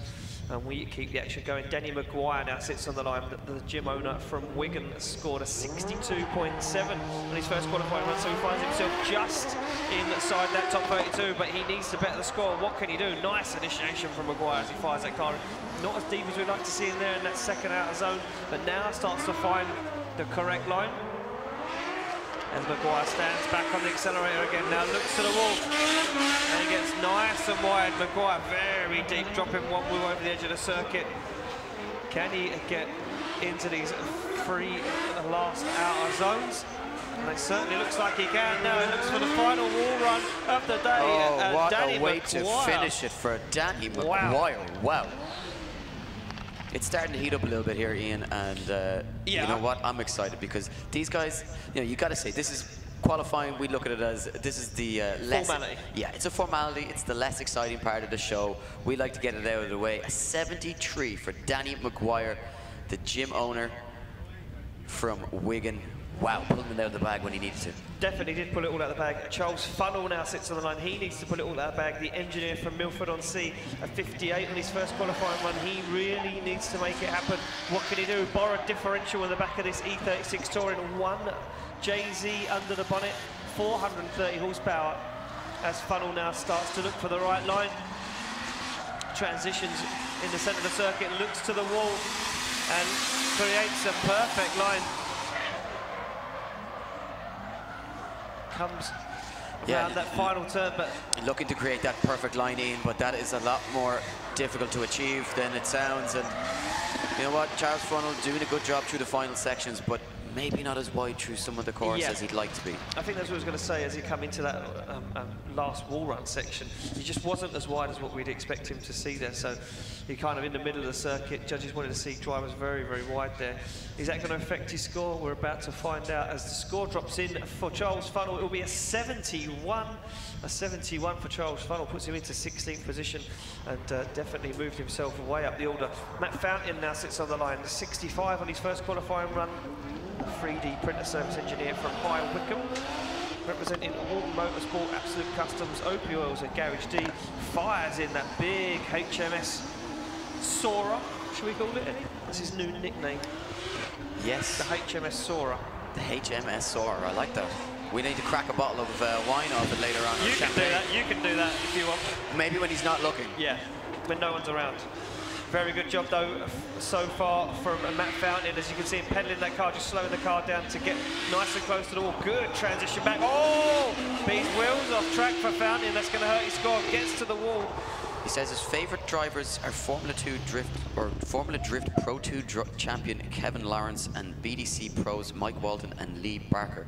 So just so you guys know, you got a couple of fans out there. You got a little fanboy. Matt Fountain, big fan of drifting. Finished 8th in the 2018 Drift Cup Championship and right now qualifying in 14th position with a 71.7. Much improved score there. Someone who does need to improve a score, at least get one on the board, will be this young lady, Lisa Branch. Sits on the line with a 0, the accountant from London, representing MP Automotive, EMP Performance and Night Racer, Maestro and Garage JB. 450 horsepower, RB25 under the bonnet. Now this looks a lot tidier from Lisa Branch. Manages to make it round the first corner. No understeer issues this time. Looks to the wall, stands on the accelerator, just narrowly misses out on the edge of the outer zone. Keeps it tidy though, Eddie, as she finds her way now to the final part of the circuit. Yeah, just struggling a little bit just to get that wide line. I'm not sure if that car sounds 100% either as it comes past us here in the tower. I don't know though, I'm no mechanic. You're no mechanic. I'm not going to tell everyone at home what you do because you would just be hated forever. I'm already hated. I'm already hated a lot. I don't want everyone in the UK to hate you as well. A 67 for Lisa Branch, finds herself in the 23rd place in qualifying. Can she hang on in there and get a spot in top 32? We'll find out. Richard McCall now sits on the line, the lifting manager from Leeds. As he stands on the accelerator and unleashes 430 horsepower from underneath this R33 Nissan Skyline. I'm intrigued as to exactly what a lifting manager role entails. But right now, Richard McCord has no concerns with that, as his concern is firmly getting into the top 32. That's 67 on his first run. I'm not sure it's going to be better on this attempt in, as he just struggled through the first sections to get that wide line that the judges desired. Exactly that, Eddie. Struggled to get to that wide line, like you were saying, and not sure what the judges are going to make of that.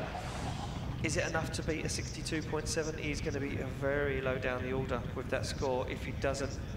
And look at that, a 65.7 pushes himself ever so slightly up into 27th position. Yeah, but you got to say, a lot of drivers still outside that top 32 are down the order, and Lewis Baker gets ready to leave the line. Lewis Baker, the showman, broke his car at the last round at Three Sisters. Had to jump inside Julie Robinson's R32. You're missing those first two clip zones in. Yeah. Just going to say, he sits on a 56, so he's got work to do here. Lewis Baker absolutely clouds out a sunny Rockingham. Stands back on the accelerator, finds the wall, does Lewis Baker. Getting all of his money's worth of that wide fab lock kit.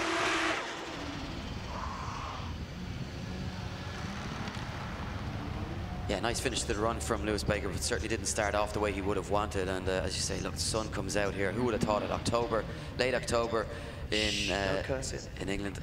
Look, even the gods want to see some good weather this weekend, and we certainly have it at the moment. A 52.3 in the end of the weekend for Lewis Baker. So unfortunate, not the way he would have wanted to finish out his 2018 campaign. We return to the line for Davidas Petrauskas. Yep, Devilis Petrarcus sits in 32nd place at the moment, so he definitely needs to jump up the order or he will find himself outside of top 32. Very shallow. That's not the way you want to start. You know, a 62 is quite a decent score, so you're only going to start beating that by being on the right line. He's not really joining the dots correctly here at all. It looks good in terms of, you know, the smoke, the angle and the speed, but if you're not on that right line, the judges have nothing that they can really reward you with. Look at the amount of smoke that this thing creates, though. Almost impossible for him to see where he's going. Takes it out to the wall to the final sections, but unfortunately, Ian, while that may or may not be an improvement on his score, I'm not sure it's going to be enough overall to keep him in the top 32 as when qualifying completes itself later this afternoon. I think you're completely right, Eddie. He completely dropped one of those out the third to last outer zone. Nearly over-rotated, put on a lot of angle, and just stood on the accelerator and got himself out of trouble that way. And then from there on out, he was way offline and struggled to get anywhere near the outer clipping zones. Well, look at this, a 66 and 24th position, so he's doing something right. Yeah, look, he's got a few places bumped up the order. It's going to be a nervous wait. I think he could end up hovering around the 32nd, 31st, maybe drop out to 33, we don't know. But it will be close. Tessa Widdock gets ready to leave the line in the borrowed car. You're a big fan of Tessa, isn't that right, Ian? I love her driving style, she's very good. An up-and-coming UK female driver. As we see Tessa Widdock firing. Mr. Driftworks is a very own practice day car round. Now Tessa makes her way to South Africa in a couple of weeks' time to compete in Gymkhana Grid. So this young lady doing very good things for UK drifting at the moment, along with a whole host of it. Yeah, I'm very excited to see how she gets on. And this run is event. Looking very good, Eddie. Very deep just into as you say it. You know what? A lot of commitment, Dina. Very committed. Dropping a couple of those wheels, but certainly over the course of the run, you know, putting that car exactly where it needs to be. And if I remember correctly, Tessa scored a 66 on her first run, so she was right up there. And that was just a safe run. Will she improve on that? I think she's going to lose some points just for dropping those wheels through the final section. However, this one should be right up there. Well, we're about to find out as the score drops in. And look at that, a 68 for Tessa on her second run, drops her into 21st position. So we're going to assume she's pretty safe for top 32 as we move it along to a guy that is hanging in the balance. Paul Beachy sits with a 62 right now. He needs to make it happen right now, or it could be a disappointing end. The water engineer needs to turn the tide here and improve on that 62 from the first run, and a nice way to start it. Yeah, it certainly was a nice way to start it. Nice and deep into the first three outer zones. Now, can Beachy keep up this momentum? He certainly can. Yeah, looking good in that dynamic detailing, Washloo, APW Engineering, MB Automotive, Evolution branded clothing, S14. Beachy on an absolute peach of a run here. Can he finish in style? He certainly can as he clouds out the arena. Guys, make some noise for Paul Beachy. What about that? These puns are just terrible, Eddie. I can't wait to have some time away from them. I'm not going to lie. Look, it's sink or swim here in the BDC. Now look at that, a 75.7 for Paul Beachy, puts himself in 9th position. He went away and had a talk with himself because that was an unbelievable run, the best we've seen him drive all year. Back on the line, Stu Egdahl. This man wowed us with his first qualifying run, a 74.3. The Highways England traffic officer from Northampton. What can he do? His family are sitting at home. Girls, cheer for your dad because he's going to put it all out the line. One round left to go. What has Egdahl got as he fires that car in? And nice and deep into outer zones. 1 and 2, very slow, but now starts to find some pace. He stands on the accelerator, transitions through the centre circuit, looks to the wall. Oh, wow! Stu Egdahl gets all the way out to that wall section, now finds the throttle and powers himself around the second to last turn, nice and deep into the third to last outer zone. Transitions back, nice car control there from Egdahl, puts it to the wall and a finish, loses the bumper, Ian. I'm liking Stu Egdahl's style right now. Yeah, this is the Stu Egdahl that we want to see, and that is a man to watch later on, and nobody's going to be wanting to be coming up against him in the top 32. No, that is the Stu Egdahl we've been waiting to see, aren't you? And look at this, an 80.7 for Stu Egdahl. I mean, with driving like that, he's going to have to give himself a parking ticket or a speeding ticket. The Highways traffic officer. So on the line, Keep it to the track. Ryan Cooper sits on the line. Awaited his second qualifying run, the Royal Air Force engineer from Northallerton, representing Icaris, Arctic, Welding, Excite Energy, Exos Wraps and Fudo Auto Tuning UK.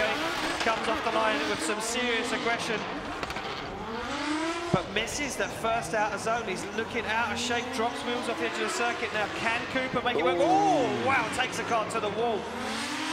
Sticks it on big angle. Can he make it happen? Falls offline again. And Ryan Cooper. Yeah, I mean, look, you can see for yourself, Ian, that he's pushing this car really hard, pushing himself as hard as he possibly can, but shuts it down as well before the end of the run. That, for me, is a 0 in. With that 64.3 on the first run, Ryan Cooper could be in trouble here. Yeah, Ryan Cooper could definitely be in trouble here. Like you say, wheels off the edge of the circuit and straight before the finish line. Not sure if it's going to be a 0. I reckon it's going to be a very, very low score. Yeah, I know. For me, I think look, is there something to score there? He straightened and drove quite a considerable section, but yeah, look at 20.3, 30th position. You're right, Ian. I'm wrong. I'm getting good at this. I've been doing it all year. All year. Oh yeah, oh yeah. It took me all year, but I'm good at it. Even between events. Even between events, I sit home and I judge other drifting. Lee Lawrence sits on the line, the project manager from Hertfordshire, representing Finish Line UK Limited, K98 Media, who's in the house, and Lisbo Performance and David Forsyth Drifting. Lee Lawrence fires that car, and Mr. Colgate, as we like to call him, because he's always smiling, showing off those pearly whites. And gets nice and deep to the wall, but it's looking scrappy, Eddie. He's having to work the steering wheel, really put in some corrections. Yeah, not able to maintain that angle throughout the run, and judges will look at that as not a fluid run. They want to look and they want to see it to be controlled angle, and not having to readjust constantly to get the car in the positions that it needs to be. And I think with that 57 on the first run, Lee Lawrence may be in trouble here as we await just confirmation of that second score.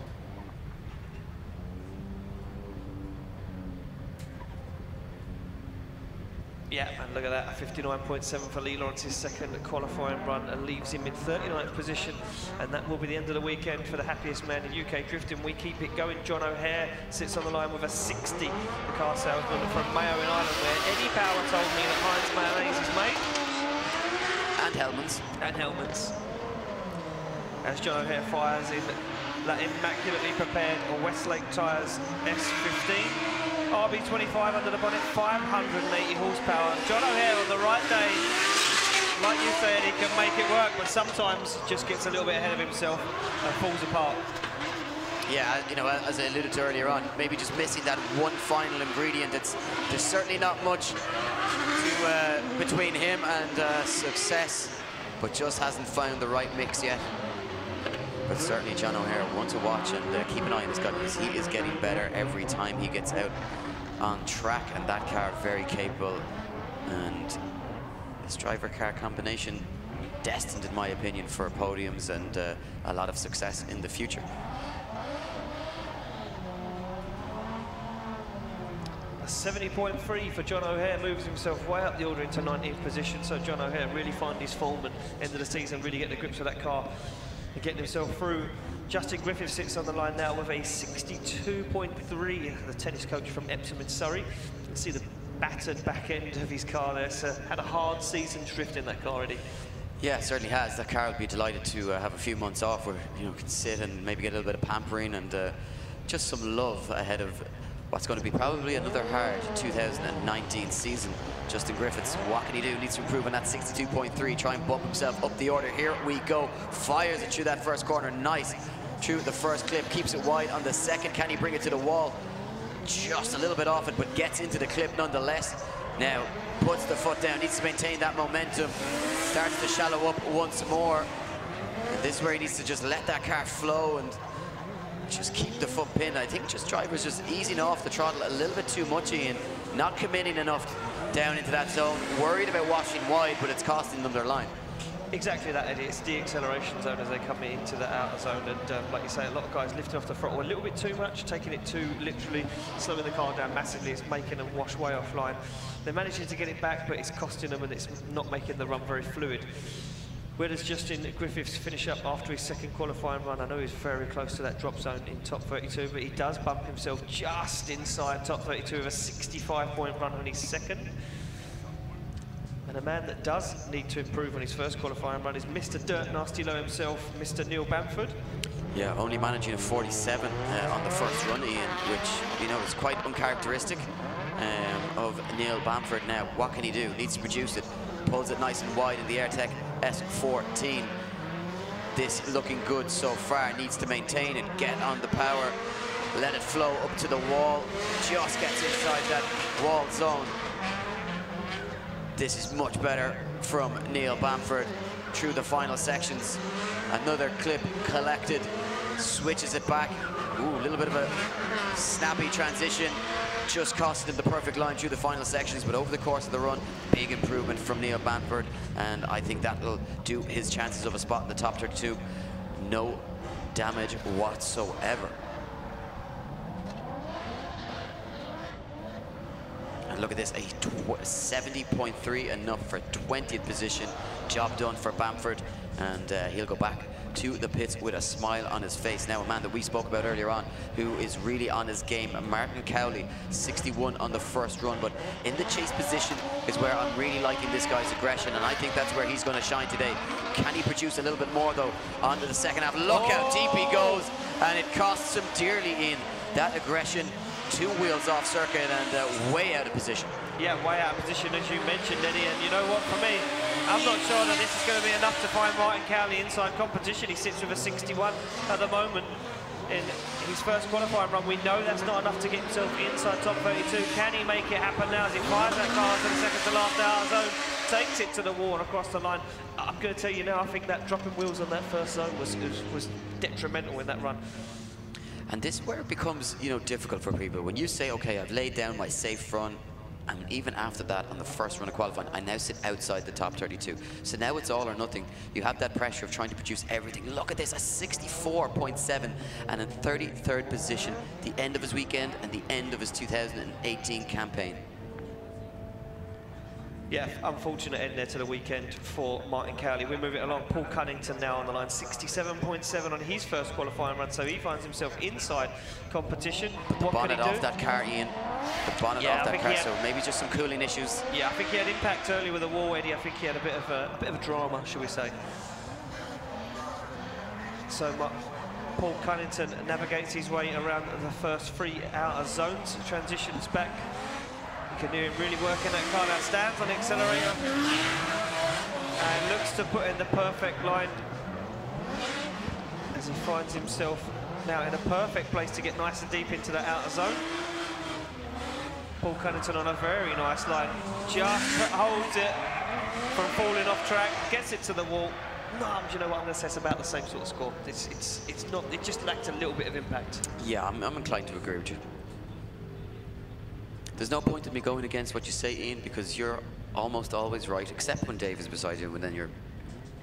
I'm not going to work with Dave anymore. No. Because he's always right, and I'm sometimes always wrong. Anyway, he doesn't own the BDC or us after 5 o'clock tomorrow. Well, maybe 6. 6. Screw him.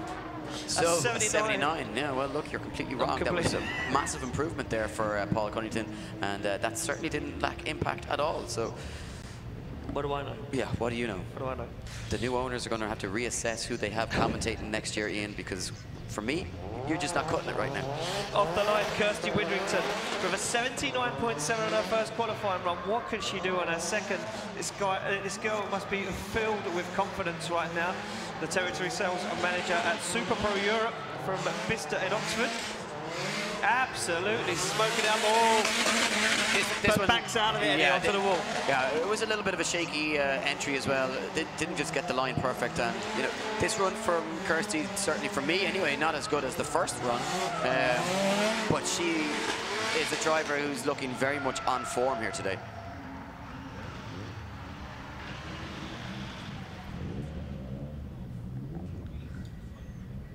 So as you said, Eddie, yeah, the initiation not right. I think for me it was like she aimed for the wall, she kind of just backed out of it a little bit, maybe got a little bit nervous about where it was going. A 68.7 though on a second leaves her sitting in 6th position in qualifying.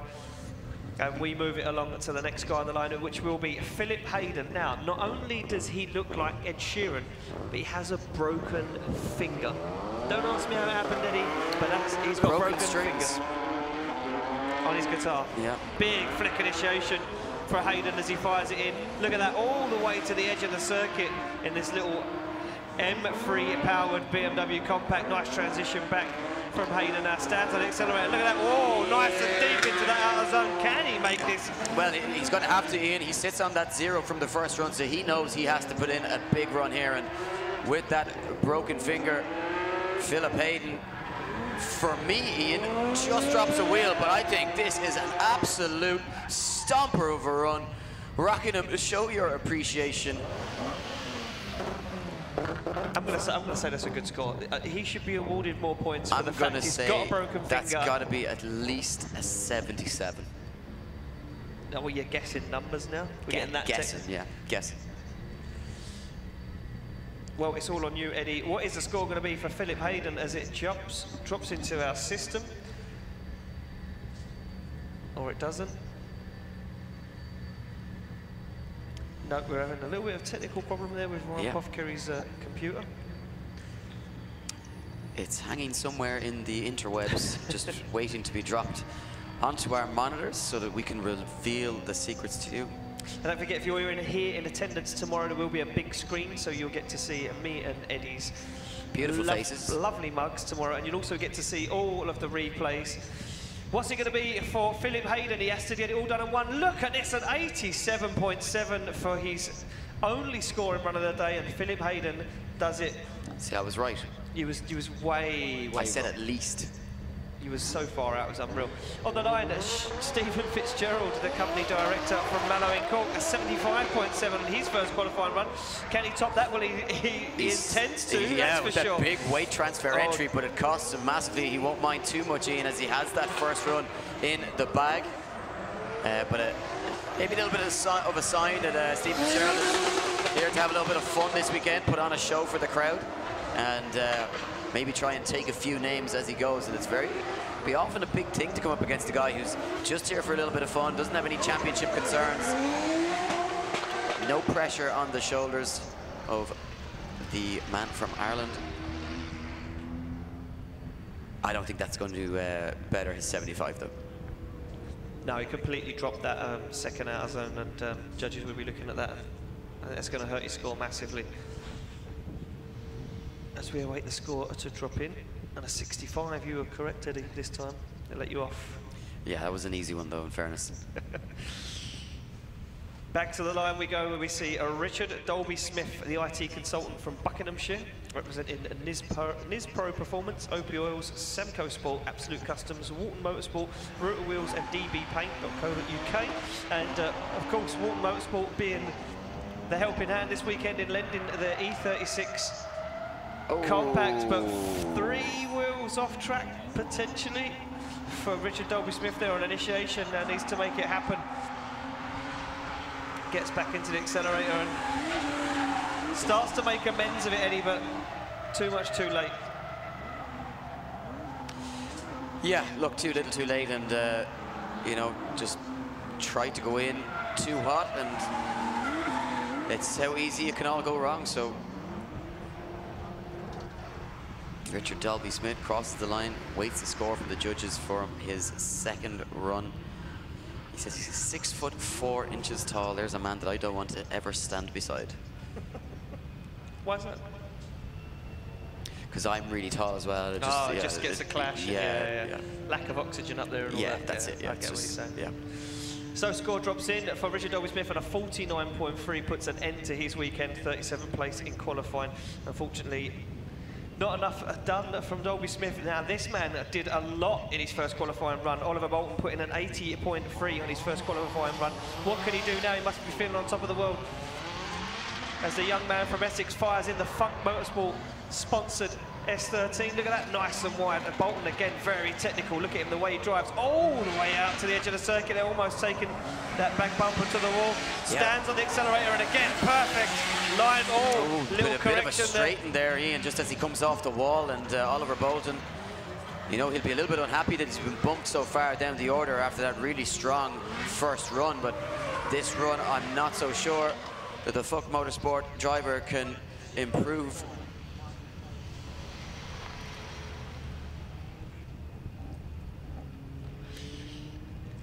As you say, Eddie, I'm not sure if that score will be enough to improve. That little wobble in the middle of the circuit, right in front of the judging tower as well, so not going to be missed from the judges. Yeah, exactly, but look, he's got that 80 in the bag and sits in 6th position, so nice placement him for the battles later on. We move it on back to the start line where Ian Rutherford awaits his second go at this Rockingham circuit. The last qualifying run that he will ever do here on this track, a 66 on the first one. What can he do in the 4.4 litre V8 BMW supercharged 180SX? Here we go. Rutherford in the Tarmac Sports sponsored standard security 180. Looking to bring the noise here, but missing quite a number of tipping zones in. Way offline though, Eddie, and look at this now. He starts to panic a little bit. Does Ian Rutherford starts to try and work the car into the correct line, but it makes it look scrappy. And Rutherford over-rotates and puts it into a spin. A 66 on his first qualifying run, Eddie. Was that enough to find himself inside competition? Well, we're about to find out as the standings are at the moment. It isn't. Sorry, it just is. But you got Josh King sitting outside that top 32, Carl Ferrar, to mention but a few. Those drivers still to come for the second half of qualifying. So, 2 of the 3 drivers that could knock him down. Dominic Gates leaves the line from, he's on a 61.7, so he's got to pull up his socks here as well, Ian. And Gates, what a big error. Big problems as well for Dominic Gates in that borrowed car this weekend. And as we say, look, not ideal having to come here in somebody else's car. You've got the concern of maybe damaging it and having to repair that car along with your own, and the expense that goes along with it. And then just, you know, the little intricacies of each individual vehicle and the way they're set up, trying to learn all of those. So unfortunate there for Dominic Gates. Diamond Dom, as you mentioned earlier, not sure he's done enough, Eddie, to get himself a place, and no, unfortunately, he hasn't. A valiant effort, nonetheless, but unfortunately, Dominic Gates' season ends there, and he is outside of top 32. We move it along with Josh King now sits on the line. Josh King was the man that everyone was talking about after the final round at Three Sisters in Wigan. He took down the current points leader, Lee Scott. Can he do it again? Well, he needs to get himself inside top 32 first. 58 on his first qualifying run. He needs to make it happen, Eddie, and he's doing a good job at the moment. Oh, he's narrow though. He's narrow on that outer zone, and he completely misses that one. You know what? I think Josh King could have fallen here, Eddie. Yeah, do you know what? I think you could be right, Ian. This just doesn't look like the same driver that we saw. Lacks the confidence that we saw in the round 4, Three Sisters, and again, just not able to finish that run in style. And Ian, sorry to say, it's, you know, looks like the king is dead. Long live the king. I like what you did there, Eddie. I like that. The score drops in at 65 for Josh King on his second qualifying run, and yeah, we was both right, Eddie. It just looks like he's fallen, and not the same Josh King. Look forward to seeing him come back next year. On the line, we do see Carl Ferrar, another guy that's outside the top 32. What can he do? The JZ-powered Mazda RX-8 fires the car into that first outer zone. You can see him slowing the car down with the handbrake. Gets to the second, but he's very shallow. And again on 3, not as deep as what the judges like to see him. Transitions into the centre of the circuit. Completely misses that outer zone on the wall. Drops wheels over the edge of the circuit. This is looking scrappy for Ferrar. Again on the edge of limits there as he takes it to the wall. And one last transition back. Just about avoids the end of the wall, but a scrappy run there for Carl Ferrar. Yeah, scrappy run is exactly what it was, Ian, and he really needed to produce something good there, because that 62 on the first run leaves him sitting right down the order. But a 68.7 jumps him up the order into 26th position, and just looking ahead at some of the drivers that have to come, I think he is safe with that into the top 32. Now, Nerejus Volukevicius. Oh, a bit of a,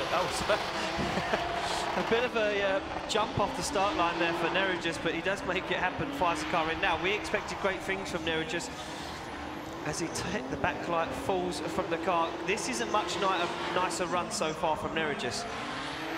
Gets nice and demons him out, so it's very close to the wall goes. That man just drops wheels as you have a circuit though. Yeah, can he find his way to the outer zone again? He can, but Eddie, he is smoking out this Rockingham circuit, and we're struggling to see what he is doing as he takes it to the wall and finishes up the run. I'm going to say that's an improvement, but I was blinded by all this. I couldn't really see what was going on. Yeah, very hard to you know, keep track of everything that's going on when that much smoke is created. Hard to see where they're positioning the vehicles. I don't know. I think a nervous wait here for Nerejus, because I'm just not 100% confident that that was the best run that he could produce. But look at this, a 78.3. The judges were obviously able to see through that cloud of smoke that we couldn't see through. 10th position. Incredible stuff. So Nerejus jumps himself way up the order, and Lewis Mitchell already sits way up that order anyway. It's 70 on his first qualifying run, the Carpenter from Spalding. And a very late initiation for Lewis Mitchell. Yeah, making it work though, Ian, as he collects those clipping points as he goes. Just lacks a bit of pace, I think. Yeah, it looks like the car's very slow. It just doesn't look like it's really come alive. Now it starts to make it work, does Lewis Mitchell. Stands on the accelerator, very tentative. I wonder if that half of the circuit is slippery compared to this half. It's like there's not a lot of grip over there, and you see a lot of drivers feathering the throttle, not really getting on it nice and early.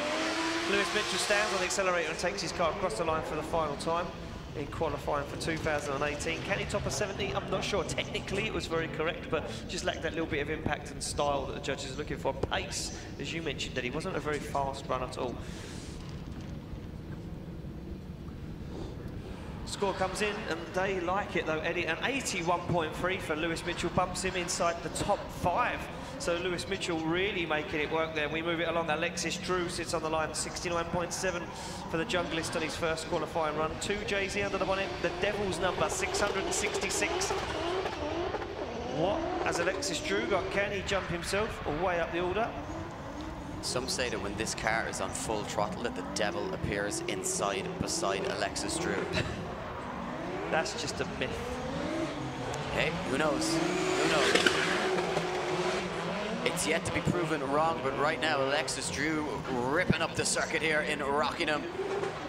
Just not getting as wide as he would like, but clouding out the arena, dropping a couple of wheels over those hatch markings, but crosses the line safely, and that's 69.7, enough for him to be inside the top 32.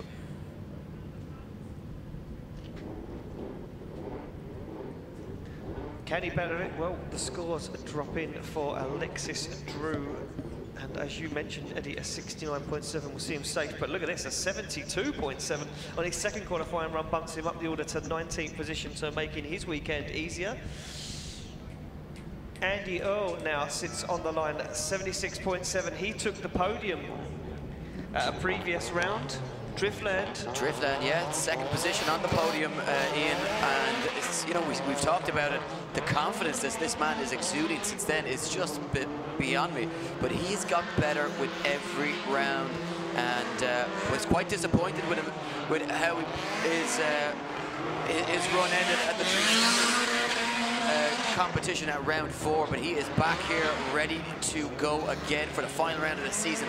That 76 on his first run put him in good stead, and now on the second run, Andy Earl shredding it once again, brings it right out to the wall.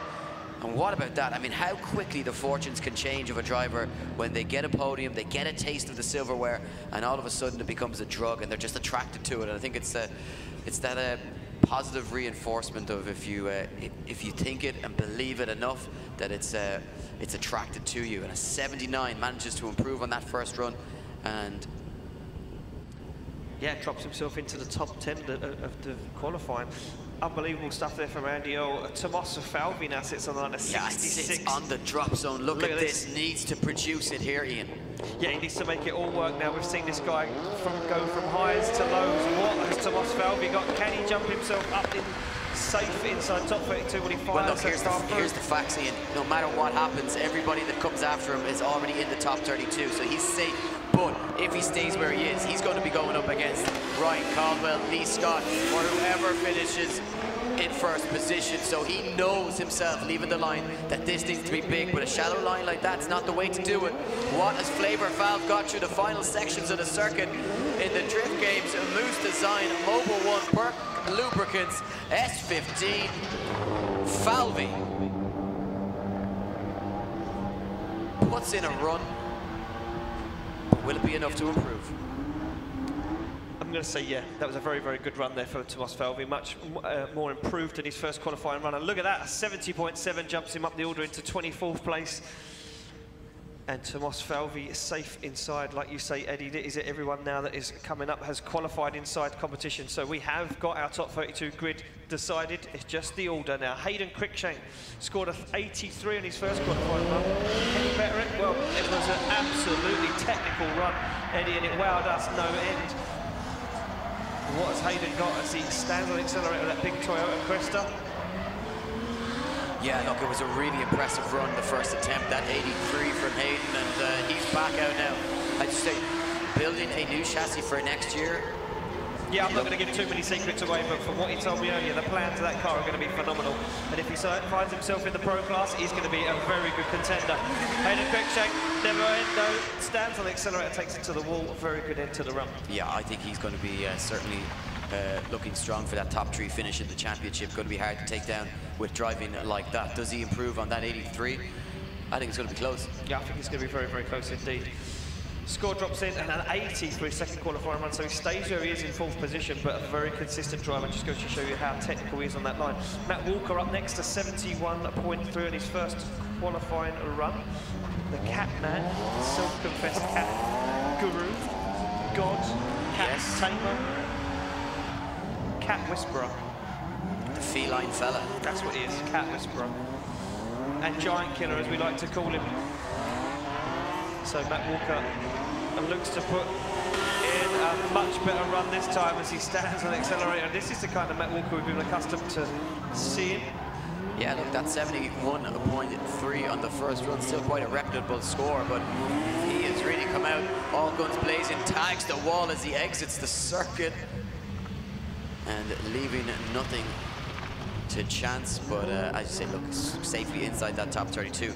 But it's all about bumping yourself up the order and trying to get that easier run into the final stages of competition. 76.3 for Matt Walker, sees the Walker Texas Ranger in 14th position.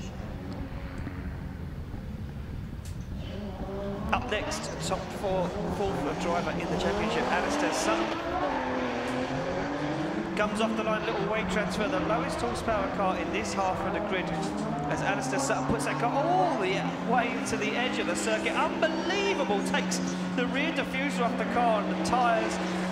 And this guy's looking at top qualifying. Unbelievable stuff from Alistair Sutton at the moment. This guy, the 2017 Drift Cup champion, 2016 King of the Ring champion. Like I said earlier, he is one technical driver and he hasn't got his name from being a champion for no reason as he puts it to the wall and across the line. Ladies and gentlemen, give him a round of applause for Alistair Sutton.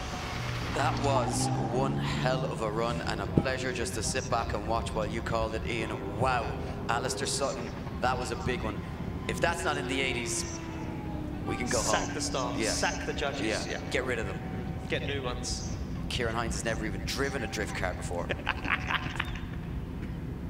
Shots fired at 85.7 for Alistair Sutton, drops him into 4th position. Alistair Sutton rocks the boat and puts himself in a 4th position in qualifying. Unbelievable stuff. Up next to Ricky Lawrence, 75 on his first run. We know this guy's got it.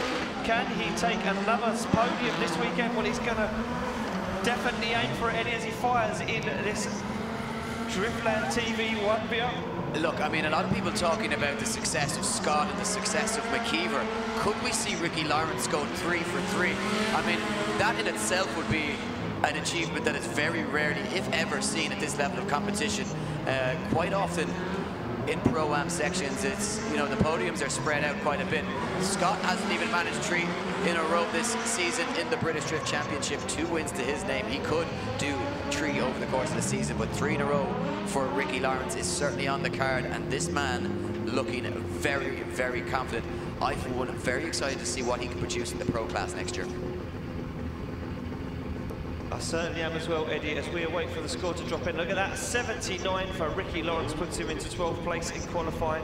And that's it, the top 2 guys sit on the line ready to rock and roll. First up, Ryan Caldwell. Yeah, and look, nothing else matters right now for these 2, especially for Ryan Caldwell. You know you're in, but right now you're sitting in 2nd place, and the man that's stealing your thunder all year long has scored 2.3 points better than you. Wow. What can you do? Takes it to the wall, fires it there. Now, can he go deep again? Of course he can.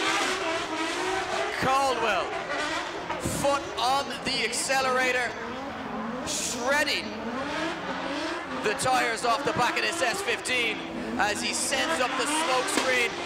Rockingham, show your appreciation to the 16-year-old student from Strabane in County Tyrone. What about that?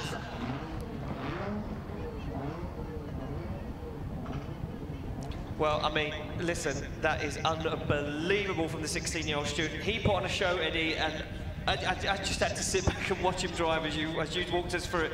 Could this top qualifying, is he going to take it? Ryan Caldwell, whoa, a 94.3. Ryan Caldwell, ladies and gentlemen, takes the 1st place in qualifying for the moment, but that means Lee Scott will be sitting in his car on the radio knowing he has to be a 94.3. What has he got? Get your phones out. Your current points leader and championship leader right now sits on the line. What can he do? Lee Scott gets the side. He's off for the final Pro-Am qualifying run of 2018 as he fires it in. Scott all the way to the edge of the circuit. Look at this, Eddie, balancing that car on the edge.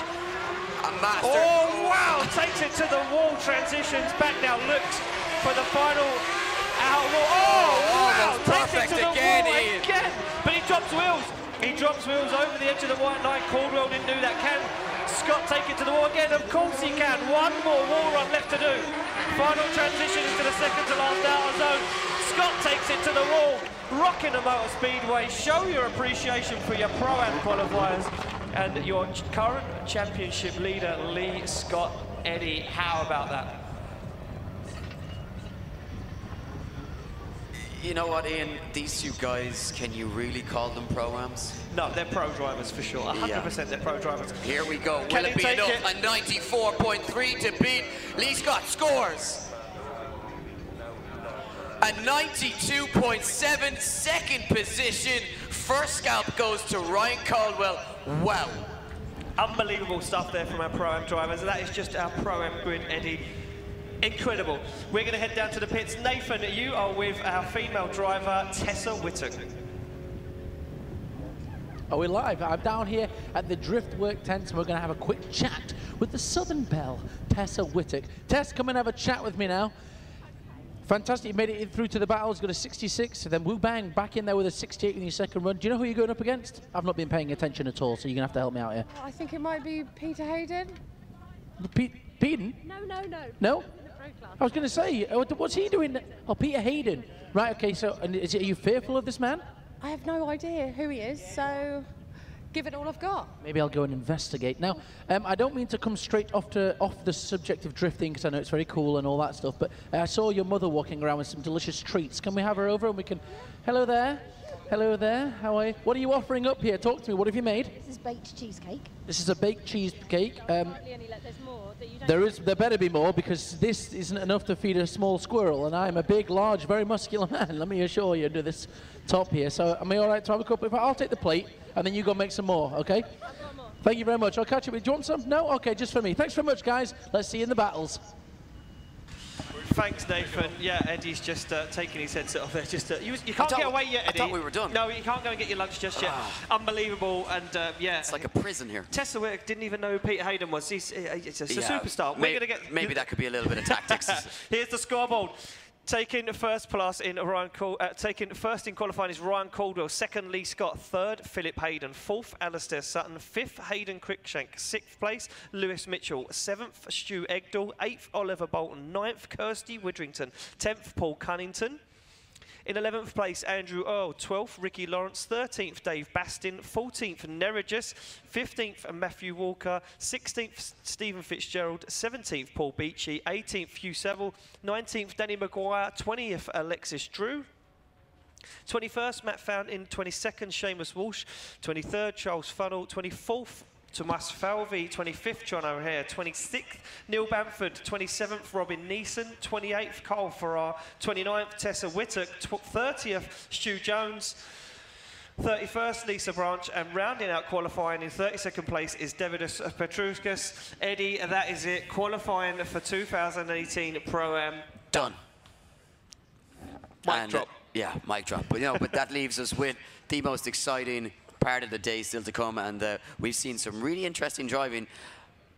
What I look forward to most is that you see qualifying, you see some guys and they appear not to be doing too great. They don't put in massive scores, but a lot of drivers really come alive in the battles. So while Scott and Caldwell are looking really strong at the moment, I expect to see some surprises from other drivers who are down the order, and somebody always causes a little bit of an upset. So. Yeah, you're 100% right. And you know what I think you've got the right idea, because this is the final round. There's nothing to lose here for some of these guys, so they're just going to put it all out there on the line. And I think we're going to see some guys that haven't done a lot in the championship this year so far just come in and absolutely destroy the rest of the competition. That's us almost ready to go. If you're in attendance, don't forget to get yourself down to the shop. This limited edition clothing will be done. Once it's sold this weekend, there will be no more up for wraps. You can't get this style again. It's going to be a new design next year and maybe a new brand. So who knows? Who knows what's going to go on? If you're at home, tune in back live at 3 o'clock for our top 32 Pro-Am competition for 2018. From me and Eddie. We will be ready to rock Rockingham for one final time. We will see you very soon.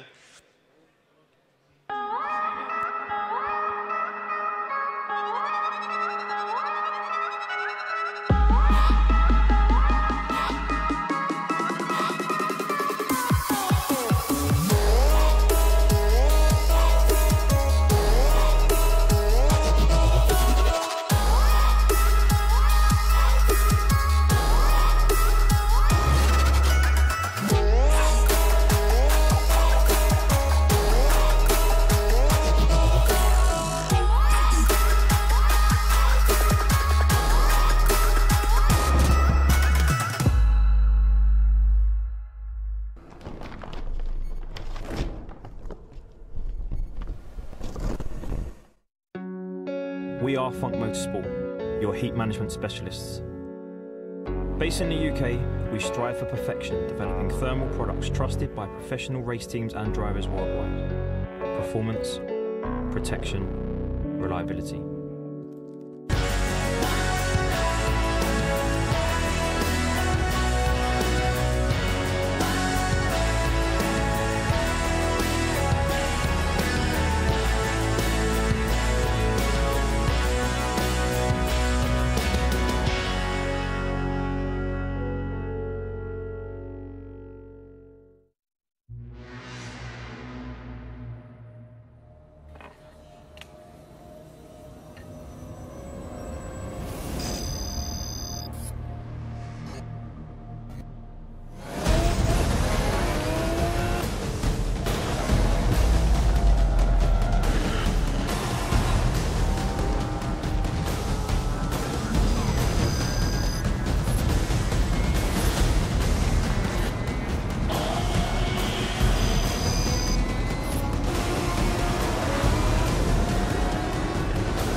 I've chosen to use VP racing fuel since I was a teenager racing motocross, which was 21 years ago now.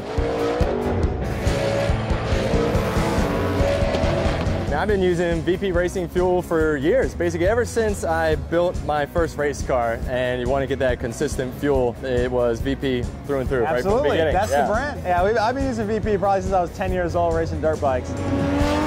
There's so many different VP Racing fuels to choose from. One of the best go-tos is definitely C16. So we use C16 in our Formula Drift cars. I run C16 in all my cars outside of this one here. The 2 race cars here at the track, we run the C85. And my supercharged Coyote-powered Mustang that's over in Europe, we use MS-109. And a Ferrari car, I actually run MS-109. VP has been making racing fuel for 43 years. They're the official fuel of multiple top series globally. No matter where we are in the world, no matter what fuel we need, it's always consistent, it's always perfect and exactly what we're expecting and our tuners expecting. They support myself, my Drift Alliance bros, and for that, I'm extremely thankful. Keep making amazing fuels, and we'll keep out there having fun.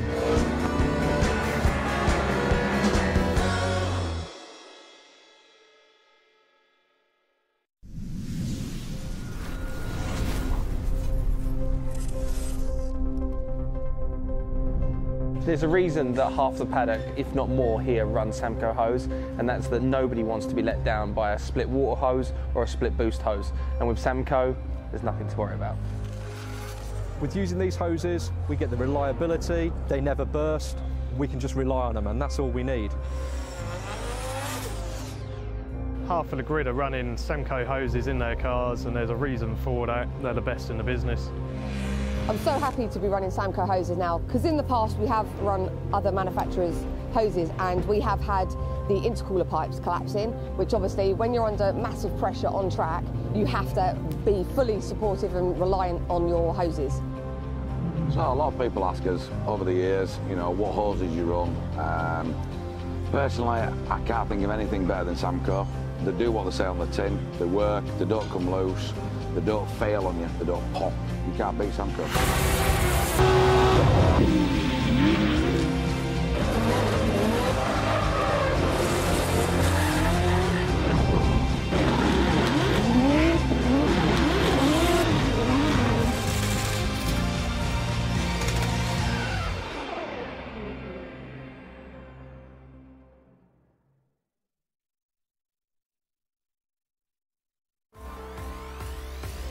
With over 25 years experience, Link Engine Management are global leaders in motorsport engine technology.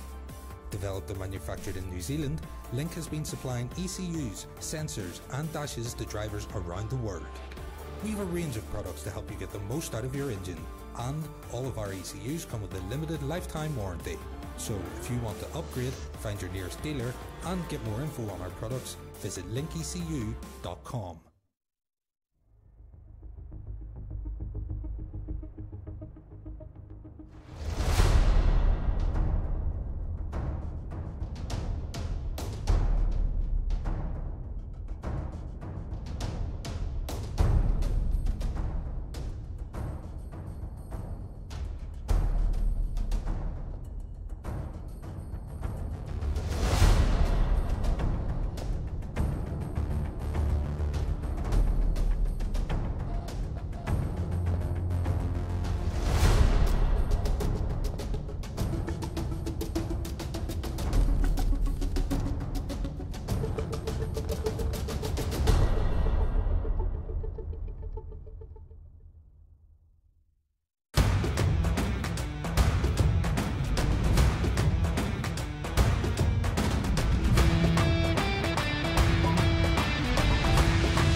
Presenting the Link MXS Strada dashes powered by AIM Technologies. Two devices that work in harmony with your existing Link ECU. Available in the standard or street version, the Strada can show a wide range of data like speed, water temperature, oil pressure and much more, thanks to its ability to read up to 4 analog inputs and 1 digital input. Our dashes come pre-configured, allowing you to get set up quickly and easily. For more information on these and all of our other products, contact your local dealer or visit linkecu.com.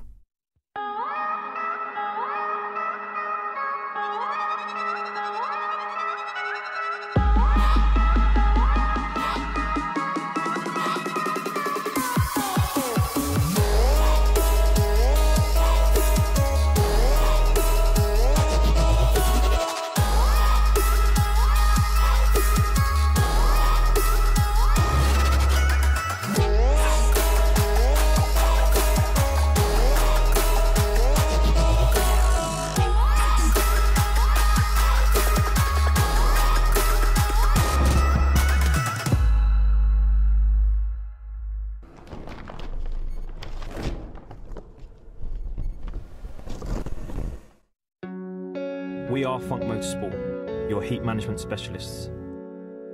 Based in the UK, we strive for perfection, developing thermal products trusted by professional race teams and drivers worldwide. Performance, protection, reliability.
I've chosen to use VP racing fuel since I was a teenager racing motocross, which was 21 years ago now. Now, I've been using VP racing fuel for years, basically ever since I built my first race car, and you want to get that consistent fuel, it was VP through and through. Absolutely, right from the beginning. that's the brand. Yeah, I've been using VP probably since I was 10 years old racing dirt bikes.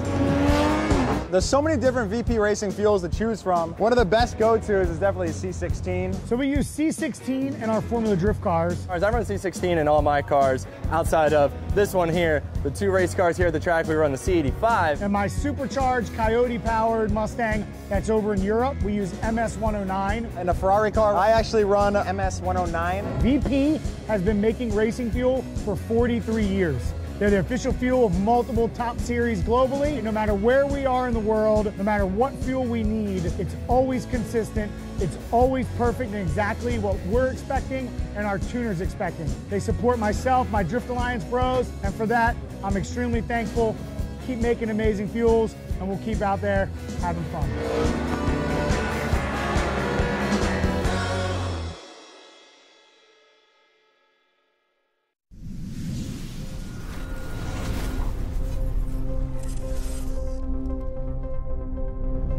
There's a reason that half the paddock, if not more here, runs Samco hose, and that's that nobody wants to be let down by a split water hose or a split boost hose. And with Samco, there's nothing to worry about.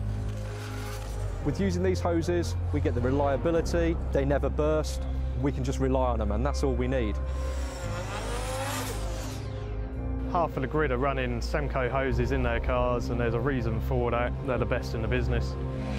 I'm so happy to be running Samco hoses now, because in the past we have run other manufacturers' hoses and we have had the intercooler pipes collapsing, which obviously when you're under massive pressure on track, you have to be fully supportive and reliant on your hoses. So a lot of people ask us over the years, you know, what hoses you run. Personally, I can't think of anything better than Samco. They do what they say on the tin, they work, they don't come loose, they don't fail on you, they don't pop. You can't beat Samco.